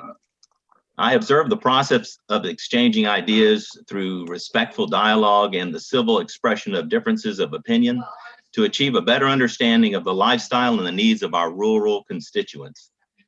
To begin, in all fairness, I'd like to express my great appreciation and give credit to Mr. Clark and his entire staff for their resolve to be fully engaged in listening to the concerns of our citizens within and beyond the limits of the 5-mile radius.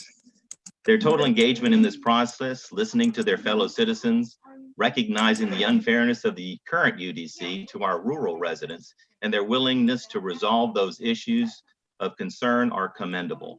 Charged with a monumental task of repealing and replacing those ordinances which have for years gone unnoticed, but nonetheless been unfair to our rural constituents, was a challenge that he and his team were willing to assume. To Mr. Clark and to the developers and planners of the MPC, I thank you, and your efforts have not gone unnoticed. Which brings us to the core of the matter. The rights pertaining to land ownership and the limited government overreach and infringements on those rights. Those citizens directly affected have been abundantly clear of their opposition to the current applications of the UDC. The inequity of representation on the MPC and expressing their passion for living their lives in a rural setting. Their love of the land and their freedoms which come with that ownership is part of who they are. They are content in their choice to be country, with their own self-identified benefits, with limited regulations and restrictions. In essence, they desire peer representation from their local parish government. Now that they have reached out to us because we are their advocates to exercise their will. Whether we personally agree or disagree on any matter which comes before us, our responsibility is to those who placed us in this position of a public servant, to be responsive and with due diligence do the will of the people who are the most affected. To those of our constituents who have received warnings that if HB 697 passes, we are doomed to returning to the lawlessness of the Wild West, that the state will be making our decisions for us going forward, and where no regulations existing protecting your property and your way of life, I'm here to assure you that as your neighbor, that your commissioners are forward thinkers, more than others apparently give us credit. We value the rights of all our citizens and the location that you have chosen to call home and raise your families. Why? Because we live here as well. We ask you for your trust, to be there for you and make the best decision for the future of Caddo, all of Caddo. Thank you, Mr. President. Thank you, Commissioner Taliaferro. Commissioner Burrell. I was going to take the time to read in all the questions that I sent in, emailed into you all, and I shared it with all of you because I've been trying to follow this bill. What is that? What's the number? 697. I would not have a problem with that bill in particular if we could not find a solution ourselves in dealing with this issue. When I came on board on the commission, this issue was facing us with a lobby full of supporters called the Caddo Freedom Group, for a better term. And I understood them, and I said, and I spoke with many of them, and their greatest concern was about the UDC. So I posed a question to Mr. Clark, who I think has done a yeoman's job of dealing with a lot of the issue with MPC. As you know, I've sat on the city council, I've been at the state, and now I'm at the parish. So I've dealt with issues at all three levels of government. And when I asked Mr. Clark, can this situation be resolved? He said that it can. And I said, well, you have the UDC in which some people support and some people don't support. But as a you know, in another life, I was a planner also, so I understand the importance of planning. I wouldn't say that the rule would become a wild, wild west, but it can get out of hand in terms of planning and in terms of sending a signal to those who want to invest in property and houses that are in close proximity to areas that are not well planned. It can affect you economically. I'm saying all that to say this, that when I asked Mr. Alan Clark what can be done, he said, well, and I asked him, could we address the issues of the people who came there one by one? And he told me that he could. So he came up with a document, and I'm sure that you all have seen it too, called the Planning Area Development Code, which is basically a watering down of the UDC, taking into consideration all of the concerns of the people who came and complained.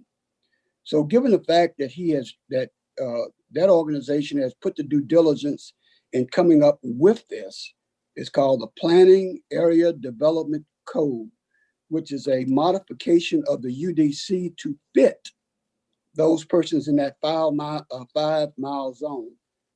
And given that, Mr. President, I see no need to actually try to break away or succeed from the situation that we have already. We have a planning department, and now we're talking about possibly separating and coming up with a new planning department. I very well support the people and their concerns out there, but I also know that sometimes we have to compromise. And I think this Planning Area Development Code is very much a compromise. And I'm not sure that everybody has read it. I've read it. And it looked like it does address and even go overboard in some aspect in considering the concerns of those people who came and protested, who felt that their rights were not protected. So, Mr. Chairman, I see no need really for 697, HB 697. I mean, it still can go through. It's my understanding that we still retain the right as a commission to not even consider it, even after it's passed, because it's permissive. It is not directive.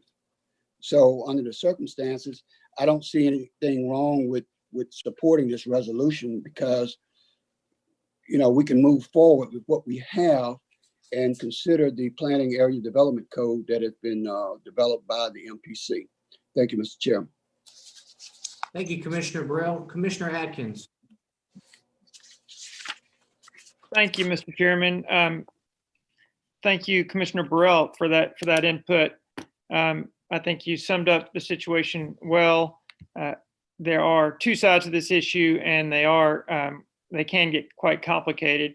But I think many of us can agree that Mr. Clark has done a nice job of trying to address the concerns of the people in the rural portions of the parish, and I think he's done a nice job with his planning area development code. So thank you, Mr. Clark, for that. Based on my conversations with the members of our constituents who live in the parish, it appears that they still have concerns about representation. They feel that they aren't properly represented on the various oversight boards. So that's an area that still needs some attention.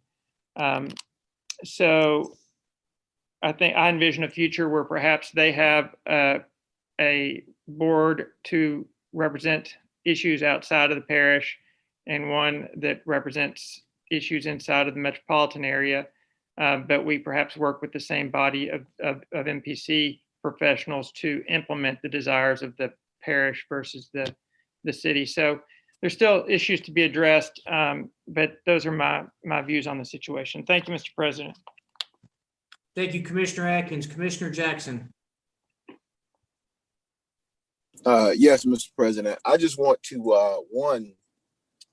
state that the reason why Resolution 32 was drafted was because there was a committee meeting and every single legislator on that committee asked one question: where is the resolution in support, or where's the resolution in opposition from the Caddo Parish Commission? Where is the letter in support? And so resolution number 32 is not an attack on anybody's property right. It's not an attack on House Bill 697. Mr. President, I'm going to resent and reject the words that you used earlier, saying that I use fancy words to title this. No, if Attorney Bernstein is on the line, what I asked him to do was to use verbiage that did not sound confrontational. Because oftentimes what this becomes is a personality conflict where people just like to fight. And what I don't want to do is be in situations where we are just fighting. And so that is the purpose of resolution number 32. I concur with Commissioner Burrell. I would not have any problem with this legislation if we had taken the time to go through the process, address these issues, and we came out with no results. But we simply have not had the opportunity at the local level. And that is not fair for us as local elected officials. In November 18th, these issues were brought to us. And I have tried to stay as quiet as possible. This is the most vocal I have ever been on this issue. This issue was brought to us in November 18th, 2018. That was a day or two after some of our commission members either got re-elected or elected. And so this was brought to us right after an election. Well, then we had to go through the process of finding a clerk for the commission. Then we had to go through the process of swearing new members in. But what we did take the time to do was put in place a resolution that suspended the concerns that they brought to us. And we instructed Mr. Clark and his staff to start meeting with the residents of the rural area to find out what their concerns is, to put something in place. January gets here, they start having meetings. February gets here, they've got a schedule that they've given us, a comprehensive schedule. March gets here and COVID-19 happens and we have to suspend everything. Mr. Clark, is my calendar off or my timeline events off? I'm sorry, I don't know if he can hear me, but we went through this entire, okay. We started this process of addressing those issues. We cannot control that COVID-19 happen. we can't control that. And so the process stopped, just like we stopped commission meetings for a little while. Just like I heard Commissioner Gates Watt said, they had to stop juvenile, but that doesn't mean there's not a concern to get things done. And the impression that's been given is just because no meetings or anything have happened in 2 months, that nobody's listening to them. That is so far from the truth. And the city council letter makes it very clear. There are residents who have a covenant in this city that they will be protected by planning and zoning. That's in place right now. And so to do away with that, or to say we're going to contract somebody to do our zoning and planning, Dr. Wilson, doesn't the zoning office deal with our permits as well? Yes, sir, they Does do. permits fall under? Yes, sir. So Parish we're wide. gonna have stuff that's just all over the place. I want to bring us back to the center of why Resolution 32 came about. Resolution 32 came about on our agenda because every single member on the legislative panel, Commissioner Burrell, as you know, asked, why have we not heard anything from the Caddo Parish Commission as a body? And so that's why we're considering this. Anything else is just air and noise. And so I would ask us to please, let's adopt this resolution. Let's send it down to the Senate committee so they will know where we stand on this issue right here today. We do not need House Bill 697 to create a planning commission. We can do that under the current statute. We don't need all of this. What we need to do, because what's going to happen is in subsequent years, we're going to be fighting bills where people are going to be trying to dictate to us what we're going to do at the local level. And so we can't come here last year and say we have an issue with the state telling us about how to deal with juveniles, but we're totally okay with them dictating to us what we're going to do with planning and zoning and how we're going to set up our boards. I can tell you that's something that you don't want to get into. So I'm beyond the rhetoric. I'm beyond the name calling. This is the Shreveport Caddo Master Plan, not the Shreveport Master Plan. We paid money for that master plan. We paid money for our UDC. And to just totally divest of it, it just seems as if we're rushing this process through when these decisions should be made at the local level with everybody sitting around the table with level heads, hearts, and minds. Thank you, Mr. President. Thank you, Commissioner Jackson. And just a point of clarification, that fired volley wasn't at you. That was at the legal staff that authors these. I know you're the author of this, but I like how I asked them. Yeah, I asked them specifically to change the title to not sound confrontational. So please. But I will say this, Commissioner Burrell brings something from the state that back up here, how you guys have the digest on state House bills. That's nice because it helps clarify what's all in this stuff. So that may be something we should work on. But no, that wasn't a dig at you, Commissioner Jackson. That was a fired volley at our legal staff that writes this. Mr. President, I'm sorry. Yes, sir, Commissioner Burrell. I was just going to say about the digest. Yes, that's quite a shortcut with all the legalese. We're not all attorneys. What has often bothered me is that this legal jargon, us laymen don't always understand. I'm an engineer. I'm not a legal person. So the digest does do a great job in putting it into common terms. Commissioner Burrell, I agree 100%. I'm a Southwood student, so it gets kind of rough sometimes. These fancy words. Commissioner Cawthorn.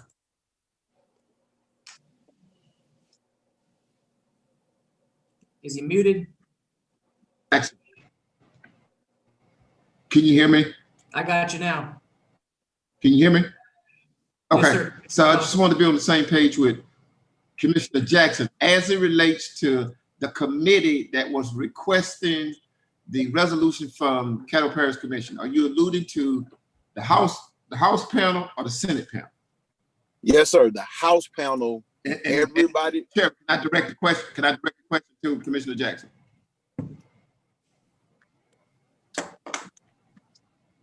Mr. Chairman. Yes, I sir. want to direct that question to Commissioner Jackson. Oh, absolutely. Commissioner Jackson, would you Go answer ahead, that Jackson. for him? Yes, it was every member on the House panel, including the chairman.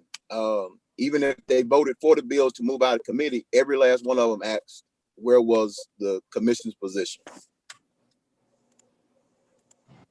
Okay. Can I also ask, do we know, so is it true and in fact that the bill has passed the House side? Correct. And it's under consideration in the Senate as we It has speak? not been scheduled. It has not been Correct. scheduled for. It has not been scheduled for a Senate hearing yet.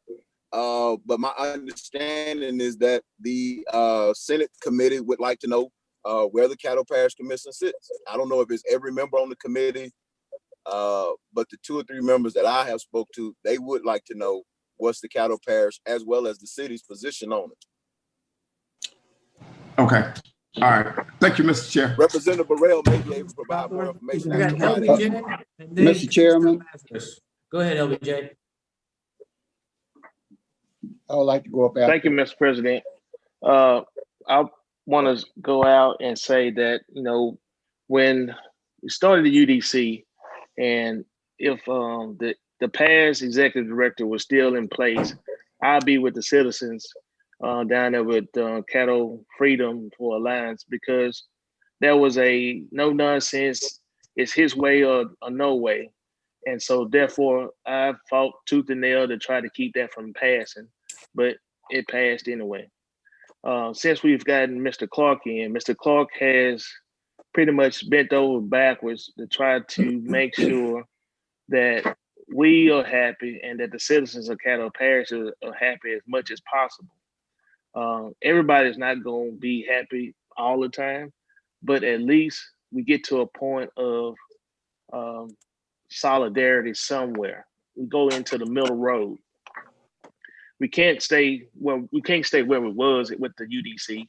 And like I said in the Monday meeting, we no longer really have a UDC because there are some changes to it already from the parish to the city. And I asked the question months ago to Mr. Clark and asked him what was the major difference between what happened a few months ago with the citizens getting the citations and in the past. And the answer is additional resources. So the NPC, which is governed by both the city and the parish commission, hired some additional people to go out and to be able to write citations. So even under the old codes, if we would have had those individuals, those resources out there, people would have begun citations before the UDC even took place. But what they relied upon was that the citizen, the next door neighbor or the cross the street neighbor will call and complain. And that's how people went out and ended up getting citations. It wasn't that we had resources to go out and police that. So even with the changes, we have been working to try to change the things that citizens are coming and saying, well, this is wrong, we shouldn't have this in place. And when you look at certain neighborhoods want ordinances in place to protect their property value. And you have some that are more rural, and as you go further and further out the city limits, it gets more and more rural. But when you're closer to the city limits and you have neighborhoods, those neighborhoods want some type of laws in place to protect them and to protect the value of their homes. And so the area in which I stay at, no one has complained about the UDC or the changes that we're trying to make. It's sort of those older neighborhoods that have those offset type land usage, where you might have in one neighborhood a half an acre, but you also have a 5-acre lot. And in that, how the UDC zoned that particular piece of property that impacted the smaller land, making it zoned for that particular piece instead of the 5-acre land. So we just got to go back and relook at all of this and try to amend it as much as possible. And with the failure of House Bill 697 and having a good executive director, and we going in as a committee and then as a body voting to make changes, which we were in the process of doing before, just like Commissioner Jackson said, before the coronavirus and before trying to appoint a clerk, and we also had to appoint a register of voters, that things just kind of fell behind a little bit. But now we can roll forward once we get past this point, that we can go in and start making some changes to help the citizens in outside the city limits. That's all I have. Thanks, Commissioner Johnson. Commissioner Ed Lazarus. Thank you, Mr. President. We can discuss the MPC and the UDC and all this at length, but this resolution basically asked the commission, asked us to oppose HB 697. I call for the question. Thank you, Mr. President. Second. That a motion? Second. Yes, sir. Before you Already spoke. He can't make a motion on that. I thought that's why I asked if that was a motion. Commissioner Lazarus, he's new on parliamentary procedure. You have to make the motion to call for the question, and then you can speak on that motion. I'll put you on the board right after Commissioner Burrell. So you just right after Burrell speaks, then you can speak. Thank you. Commissioner Burrell, and then Hopkins. Mr. Chairman, I wanted to, again, I wanted to state that I really don't have so much of a dog in this fight, except from a political standpoint, I probably have more experience than most who's there. And I know how politics can really pressure you into doing things. Even sometimes our citizens, don't understand the future detriments that can come if you don't really look at these issues from a higher level rather than just on the ground. I asked some of the people, I would go back again and say that because I was new, I asked some of the people who were there, who was protesting, if we had the old code that we lived under, would they be okay with it? And they said, yes, but we just don't like that UDC. I said, well, I can understand that because I didn't particularly care about it, and I lived in the city. But they said that if we could get closer to what the old codes were and live by that, then they didn't see a big particular problem. So that's one of the reasons why I asked Mr. Clark if we could address their issues, the issue that's really causing them problems. Could we do that in another planning document? And then they can administer that document alongside the UDC. And they went through the due diligence of doing that. And there is a good planning document that is called Planning Area Development Codes that has been produced. We just have to introduce it and pass it. And I think it would take care of many of the concerns of those persons who came and protested. Secondly, we're only talking about a 5-mile range outside of the city's boundary. What I also learned as a city councilman, that we provide utilities up to and beyond the city boundary. That is, if there are lands that the city decide to annex based upon the agreement with the people who want to be annexed into the city, those facilities will be right there. In many cases, many of them that live outside the boundaries actually tie into city facilities. So it makes it easier for the city to annex if it so choose. But those facilities should be part of our planning process. So until those properties are annexed into the city, there is a planning area development code that has been set up in order to address the 5-mile area beyond the city boundary to take care of this issue, because beyond the 5 miles, the MPC has no jurisdiction. So you seem like you're throwing out the baby with the bathwater, and then plus you're adding costs to the commission to do this. For many of our conservative colleagues who are there, that should be of an interest, more so than the politics that's involved in this, because your politics is being, if you're looking for cover, in other words, I think this planning area development code would cover you on that.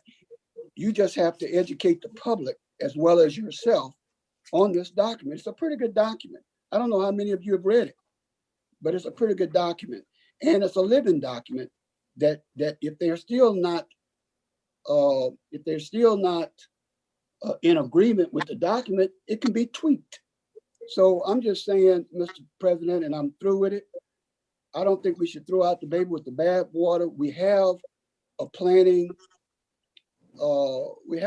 program and a zoning program in place and permits. You know, I cannot see us going and disrupting that and destroying that. If we want to change, if we want to put additional people on the on the MPC, if that's an issue, because I know we go from one issue to the other one. If this one doesn't work, we'll go and find something else. Let's work with that. But other than that, I think the planning area development code should suffice if we just educate the people. I don't think they've even read it. Thank you, Mr. Chairman. Thank you, Commissioner Braille. Commissioner Lazarus. I call for the question. I got call for the question by Commissioner Lazarus, second by Commissioner.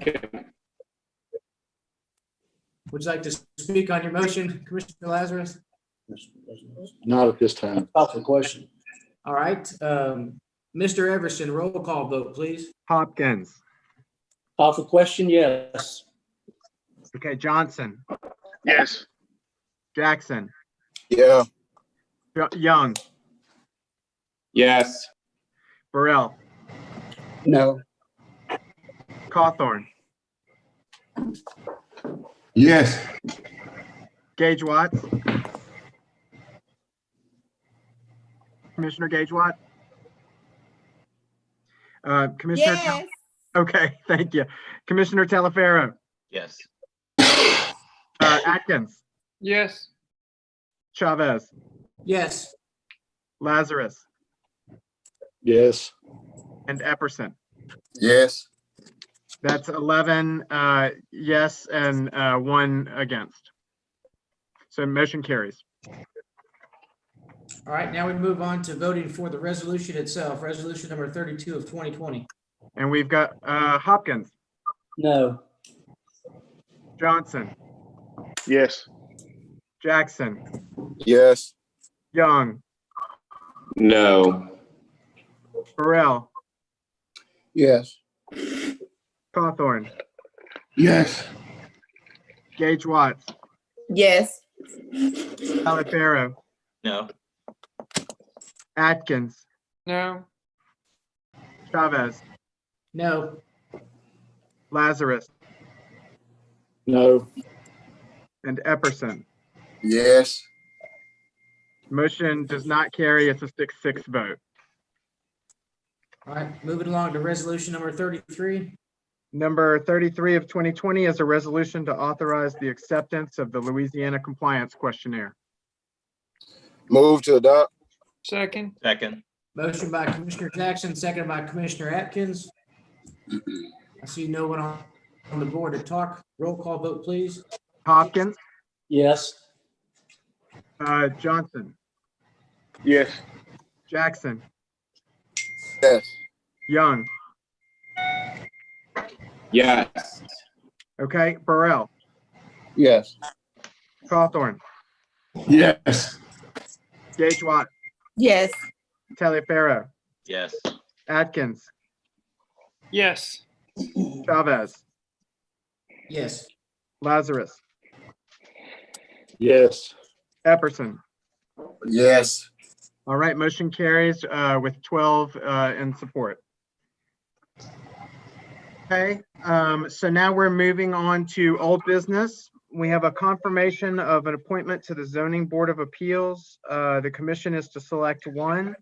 Commissioners, I'd like to make a substitute motion to add, we received a letter from a Mr. Cartinson that would like to be considered as well. So I'd like to add his name to the two nominees if I can get a second. Second. All right, thank you, Mr. Lazarus. Mr. Cartinson sent over his resume to everybody. It looked good. I know him from running for a commission, I believe, and a city council seat. I think you guys are fairly familiar with him, but I applaud him for at least wanting to put his name in the hat. So just like to get him added up to the list. I see no other. What is the what would be the voting process on this before we get started for the new commissioners? Well, it's if you'd like, we can take the vote on adding him, and then we can set our own rules to how we're gonna pick one of the three. Commissioner Johnson, if you'd like to make a motion after we add him. Okay. All right, we'll take a roll call vote to add in Mr. Cartinson for consideration. Okay, Mr. Hopkins, Yes. Johnson, Yes. Jackson, No. Young, Yes. Burrell, Yes. Hawthorne, Yes. Gage Watt, Yes. Taliaferro. Commissioner Yes. Taliaferro? Yes. Okay. Atkins, Yes. Chavez, Yes. Lazarus, Yes. and Epperson. No. Okay, the motion does carry 10-2. All right, we have three nominees. Commissioners, if you'd like to either speak about one of the three or get on the board to make a motion on how we will choose one of the three, go ahead and get on the board. Mr. Chairman. Yes, sir, Commissioner Epperson. Okay, I would suggest that we would vote on Mr. Allen Berry first, Mr. Huey Horn second, and the last gentleman was just added. If you're in favor of either one when their name is called, vote yes. If you aren't, don't say anything. And the majority votes will win. I second Commissioner Epperson's proposal. Okay. I see I got a motion and a second, and I also see Commissioner Johnson on the board. Commissioner Johnson? That's what I was gonna say. Okay. All right, it looks like all in favor. Remember, commissioners, you have to save your vote for who you'd like it for. Commissioner Atkins, go ahead. Mr. Chairman, when you're ready to take comments, I'd like to comment on one of the candidates. We can go with that. LBJ, you're still on the board though. Did you want to wrap your comments up? Well, I'm gonna say that I'm gonna be voting for Allen Berry, only because the president of the ZBA and some of the board members sent us a letter in support of asking us to keep him on the board one more term. I think that if they're working well together, why break it up? I know there's another spot open. I think somebody else resigned. So if the other two individuals would like to vie for that position, I see no reason why they couldn't do that, because there would be an open position there. But if this person wants to get back on the board, and you don't have every day that somebody wants to be on the board all the time. And so he wants to be on the board. The board members want him to be on the board. And, looking at the board itself, Most of them were either added in 2017, 18, and you kind of need somebody that know halfway what to do than to have a board full of new people and they stumble everywhere. So I just say you keep them on one more term, and then by that time the other ones have experience. Thank you, Commissioner Johnson. I'd like to be on the board, Okay. Mr. Chairman. I got Commissioner Atkins, then Cawthorn, then Jackson, then Epperson. All right, thank you, Mr. President. I do want to thank Mr. Berry for his 12 years of service on the board. But in my mind, 12 years of service is sufficient, and I believe in allowing all interested parties the opportunity to rotate into government roles and learn what it's about to be in government service and to dedicate their time and efforts to the community. So although I'm grateful for Mr. Berry's service, I think it's time to allow someone else to step in and have an opportunity to express their views and their perspectives and their insights on these issues regarding having a number of relatively new people on this board. There are very bright people on this board who I feel like, if given the opportunity, can easily step into a leadership role. We've seen people on both the city council and the Caddo Parish Commission serve as chairman in their first year on those bodies. And I feel confident that if given the opportunity, these people that have a couple of years of experience can easily step into that leadership role. Thank you very much. Thank you, Commissioner. Commissioner Cawthorn. Thanks, Mr. Chairman. I have two comments I want to make. The first comment I want to make is that as it relates to the ZBA board, the chairman did reach out to me in expressing that he would like to have Mr. Berry stay on for one more term. I know that the other composition of the board consists of people that are relatively new. I think it is beneficial to have some institutional knowledge on the board as he can guide them for one more term. And as Commissioner Johnson just said, there's another position that's coming available. So who's ever may be interested can apply for that position. So that's what I like to say first and foremost. And then secondly, as it relates to the voting composition of this deal, are we doing a simple majority? Meaning that if someone gets 5, someone gets 4, someone gets 3, then the person with 5 automatically wins. We're not looking at a numerical number. You need 6 or 7 votes. Just a simple majority, correct? Yes, I believe a simple majority is the way we did the Ken Craft, and it works out easier for the commission. Okay. I'm just getting a clarification. Thank you, Mr. Chairman. Commissioner Jackson. Mr. Clark. Yes, sir. What is the relationship between the ZBA and the Metropolitan Planning Commission? The Metropolitan Planning Commission is the policy board. They are responsible for rezonings. They're responsible for special use permits. They're responsible for master planning issues and additional responsibilities, where the ZBA board primarily deals with variances and appeals of administrative type decisions that are made by me and the zoning administrator. So if the Caddo Parish Commission is going to be divesting itself of the Metropolitan Planning Commission as an organization, where would that leave us as a ZBA board member? That might be a determination that have to be made by your legal department. I still think that there's some confusion about exactly what you're doing.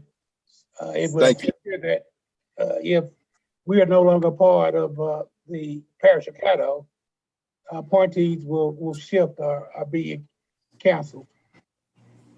Thank you. Mr. Chairman, I will not be voting for either one of these because of the previous vote that we just took.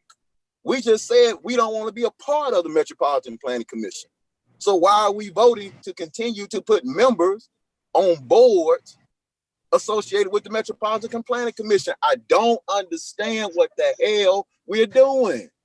There's no consistency. There's nothing consistent about this. If we're not going to be a part of the Metropolitan Planning Commission as an organization, we have no reason to put anybody on the ZBA. Just leave it as it is. We're supporting a bill that divests us completely from it.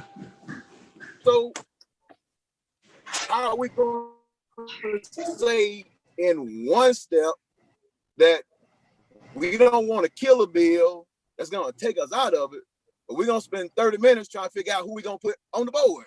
That's crazy. Some of y'all don't realize what you're doing.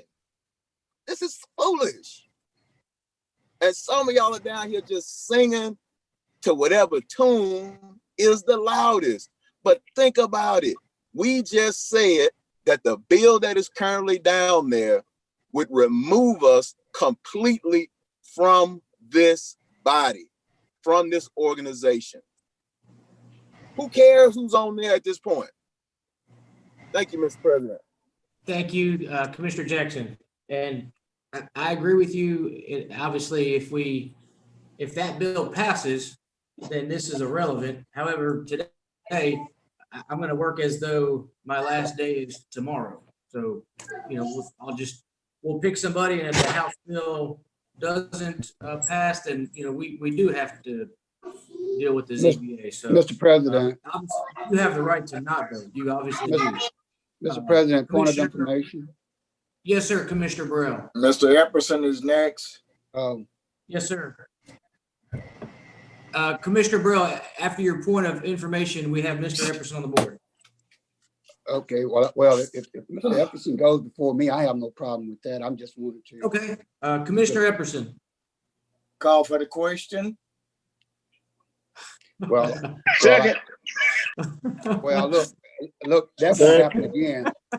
That won't happen again, Ken. I'll rest assure you that. I was trying to be courteous. Did Ken get a second on that call for the question? Yes, I second it. Okay. Third, fourth, fifth, sixth. Out of courtesy, was Commissioner Epperson going to wait for Commissioner Burrell, or no, we call for the question? I'm going to take that as he's calling for the question. But hang tight, commissioners. Attorney Fraser, go ahead.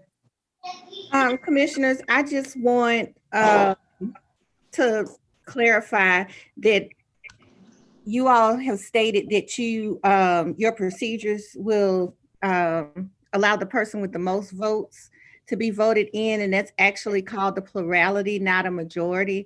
So I want to make sure that the minutes reflect that correctly so that that's not challenged. Thank you, Attorney Fraser, for the clarification. Thank you, Attorney Fraser. That's what I was getting at. Okay. All right. We got a roll call vote on calling for the question. Okay. Commissioner Hopkins. Yes. Johnson. Yes. Jackson. I don't care. Okay. How do I think I need a yes or a no. Oh, this question, yes. Okay. Commissioner Young. Commissioner Young. Okay. Commissioner Burrell. No. Cawthorn. Yes. Gage Watts. Yes. Taliaferro. Yes. Atkins. A courtesy no. Chavez. Yes. Lazarus. Yes. And Epperson. Yes. Okay, the motion carries with 9 yeas, 2 nays, and 1 absent. All right, commissioners, we'll be voting on 3 different candidates. Mr. Everson will call the first name, and you vote either yes or no. Save your 1 vote for your candidate, and then we'll Actually, tally the plurality. Go ahead. Actually, President Chavez, first you guys are going to vote on the process.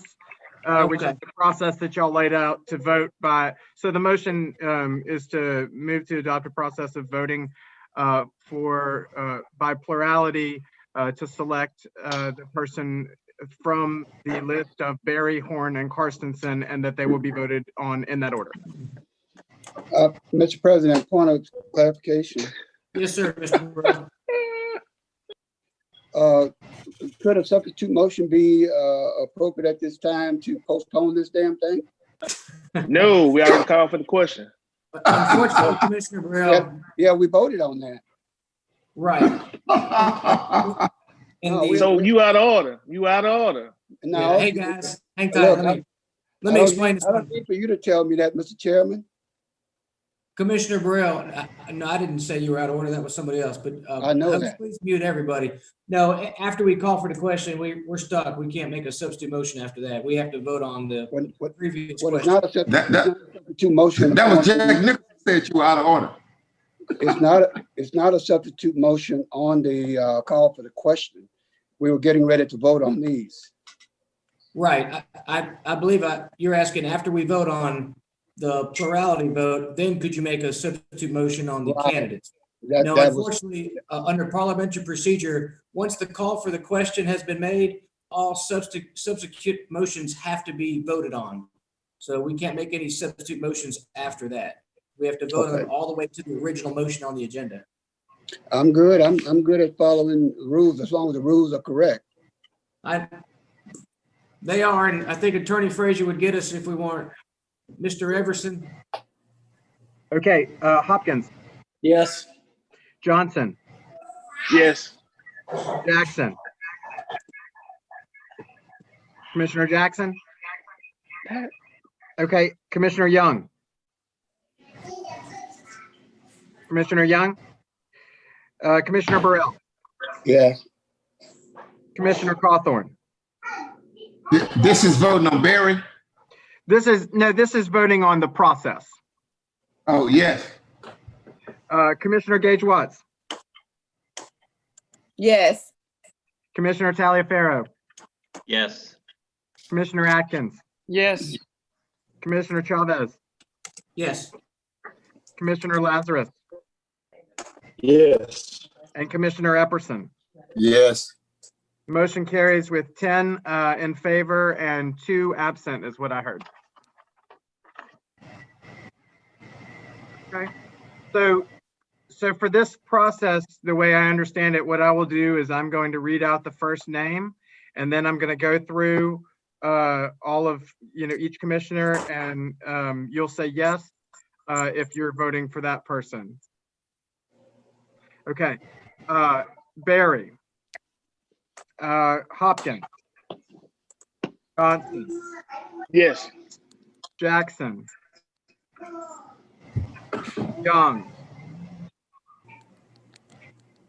Burrell. Yes. Cawthorn. Yes. Gage Watts. Yes. Taliaferro. Atkins. Chavez. Lazarus. Epperson. Yes. Okay.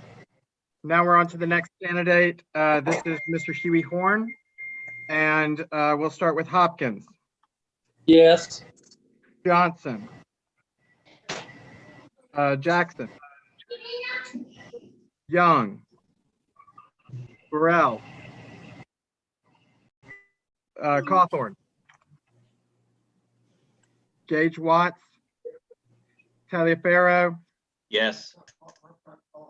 Atkins. Yes. Chavez. Yes. And Lazarus. Yes. Epperson. Oh, I'm sorry. Epperson's already voted. So we have now a 5-5 for the top 2 candidates. Every member has voted once now. So Mario, you didn't vote for your man? With the exception of Young and Jackson, who I Mr. did not. President, I'd like to make a motion that we postpone this matter Second, July. second.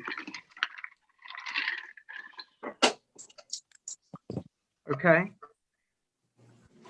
All right, we got a motion on the floor and a second to postpone. Would you like to speak on that Until motion? July. Till July? You sure? Okay. You're positive? No? Would you like to speak on that motion, Commissioner Epperson? I'll amend my motion at least until the second meeting in June. Okay. That's actually a good idea. I see no other commissioners on the board. Please vote. Hopkins, Yes. Johnson, No. Jackson, Yes. Young, Burrell, Yes. Cawthorn, No. Gage Watts, Commissioner Gage Watts. Okay, Commissioner Talaferro, Yes. Commissioner Atkins, No. Commissioner Chavez, Yes. Commissioner Lazarus, Yes. Commissioner Epperson. Commissioner Epperson? I'm sorry, I didn't hear Epperson, Gage Watts. Epperson is gone. Okay, that's what I'm looking to just verify. And Epperson, Gage Watts is gone. and Young. Those are the three that I didn't get a response from. Okay, then motion carries. Commissioner Everson, Mr. Everson, Yes. I'll retract my vote then if those guys have dropped off. I don't know if that matters on the outcome of this vote. It looks like, so it's a 6-3 vote right now. If you were to change your vote, it would be a 5-4. Okay. Sorry, clarification, 5-4 in what direction? 5-4 in favor of postponing it. Postponing. So both votes, regardless of where President Chavez's vote is, would postpone the decision. All right. Clarification, Mr. President. Yes, sir, Commissioner Burrell. That means that Mr. Berry will remain on there until such time a decision is made. Attorney Frazier, can you comment on that? That is correct. Okay. Thank you. Thank you, Commissioner. All right, Mr. Everson, moving along. All right, let's see, our new business is, so that's it for old business, and our new business is confirming the appointment to the Waterworks District Number 7 Board.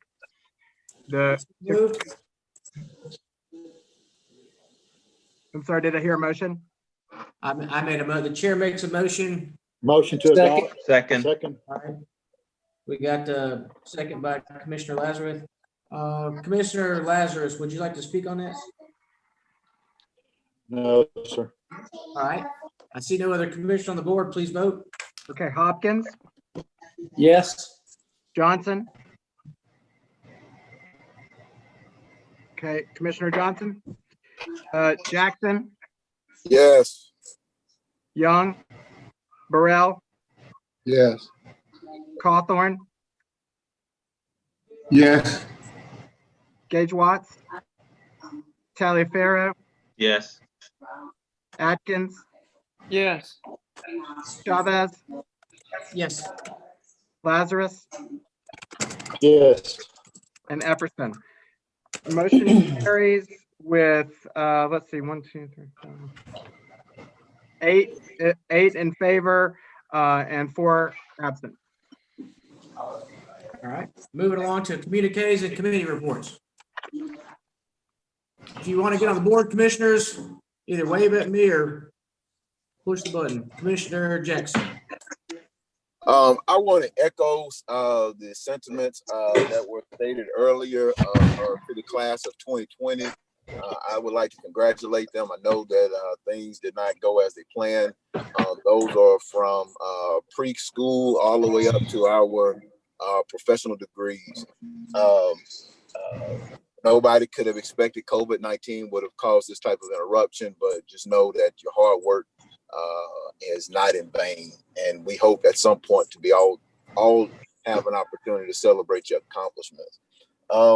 Speaking of education, I did send the commission body, I did send out a report from Southern University System that talks about a pathway to bringing a law school here.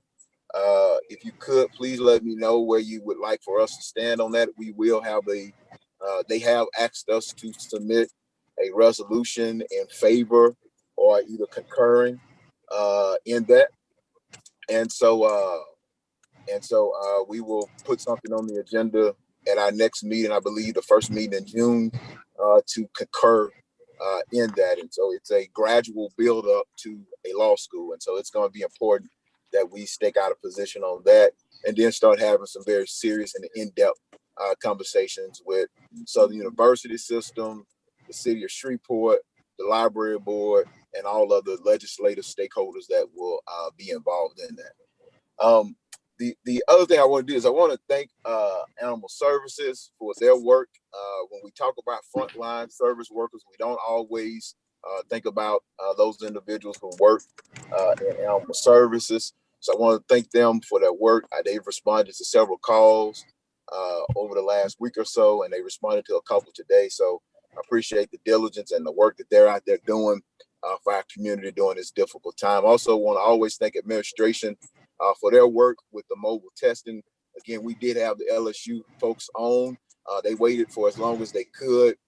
So if you want to submit that in writing, they'll be glad to do that. But Mr. Clerk, if you could add LSU Health Science Center as a visitor for our first meeting in June. And, you know, they're more than happy to come give a presentation and report to us on how the mobile testing is going.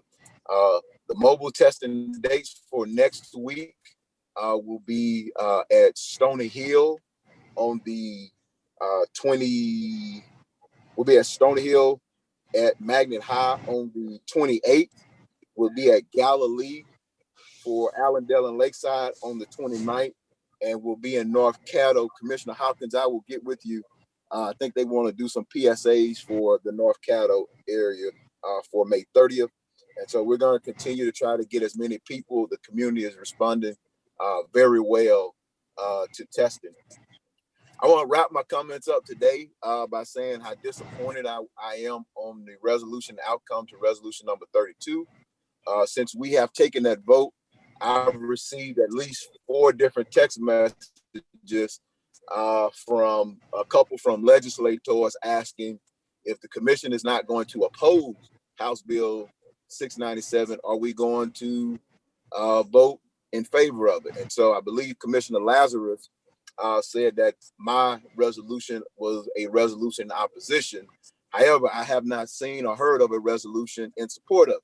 And so as an elected official, I can only put out what I'm advocating for. I could have played the devil's advocate and put both on the agenda. But I just chose, I want to caution us in the positions that we take or the positions that we don't take, because the message that we are sending is we have no position, even though we will be affected. And this was one of those issues that you know the legislators wanted to hear from us. And so often we get these resolutions that we really don't have to stake out a position on, and we do.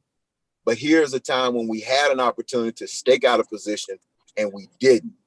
And if you voted just because you felt some type of political pressure or something, I just wanted to remind you that your votes have consequences.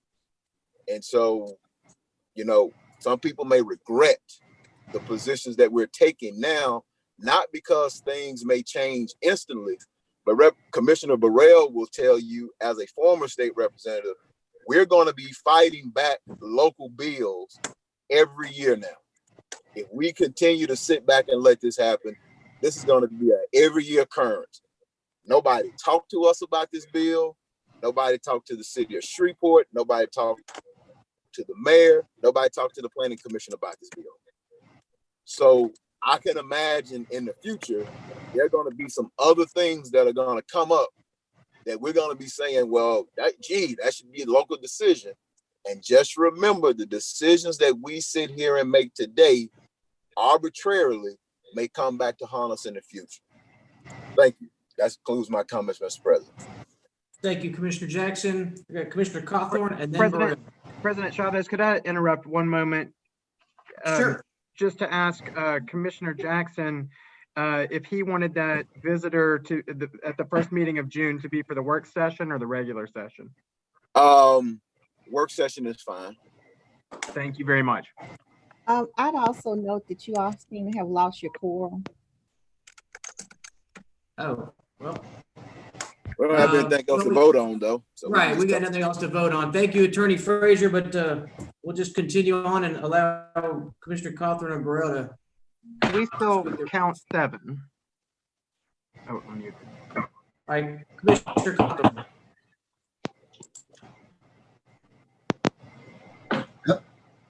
Yeah, Chairman. I think Commissioner Jackson said everything, but I just want to chime in today and let the commission know that there was a COVID-19 testing at Morningstar from 10 to 3 p.m. this evening. There was a limited number of tests, so we did roughly about 160 tests today at that particular site. Secondly, LSU was obviously out there doing the swabbing and that sort of thing. And I also want to convey to the commission that the COVID-19 testing that we are doing with LSU is reimbursable to the commission. From the CARES Act, I've done my own preliminary research and extractions of how that works. And I hope I'm not speaking out of turn, but to the best of my knowledge, any expenditure done out of our normal budgetary process related to COVID-19 is reimbursable to us. So I thank our fellow commissioners to let you guys know that that's a reimbursable expense that we voted on today. Secondly, I want to wish everyone happy Memorial Day and that you have a safe weekend and Memorial Day and that you practice social distancing. And I also want to chime in what Commissioner Jackson said about congratulations to the 2020 graduates, both high school, college, and professional schools. Thank you. Thank you, Commissioner Cawthorn. Commissioner Burrell. Thank you, Mr. President. First off, I just wanted to say too that be concerned about our state taking certain rights of local control from us because that's a reality. But I'm not that much concerned about this bill because it's my understanding, if I'm reading the interpretation from our parish attorney, that this legislation is only permissive, that it really doesn't strip us of anything, and we would not necessarily have to take the planning portion of our operation. We won't have to that has to be done in an agreement between the commission and the city of Shreveport. So if they don't agree on it, it's my understanding that things are still going to remain the same. So I'm really not that concerned from that perspective, if I'm understanding that correctly. Secondly, the Women Health Month, I think that is very, very important.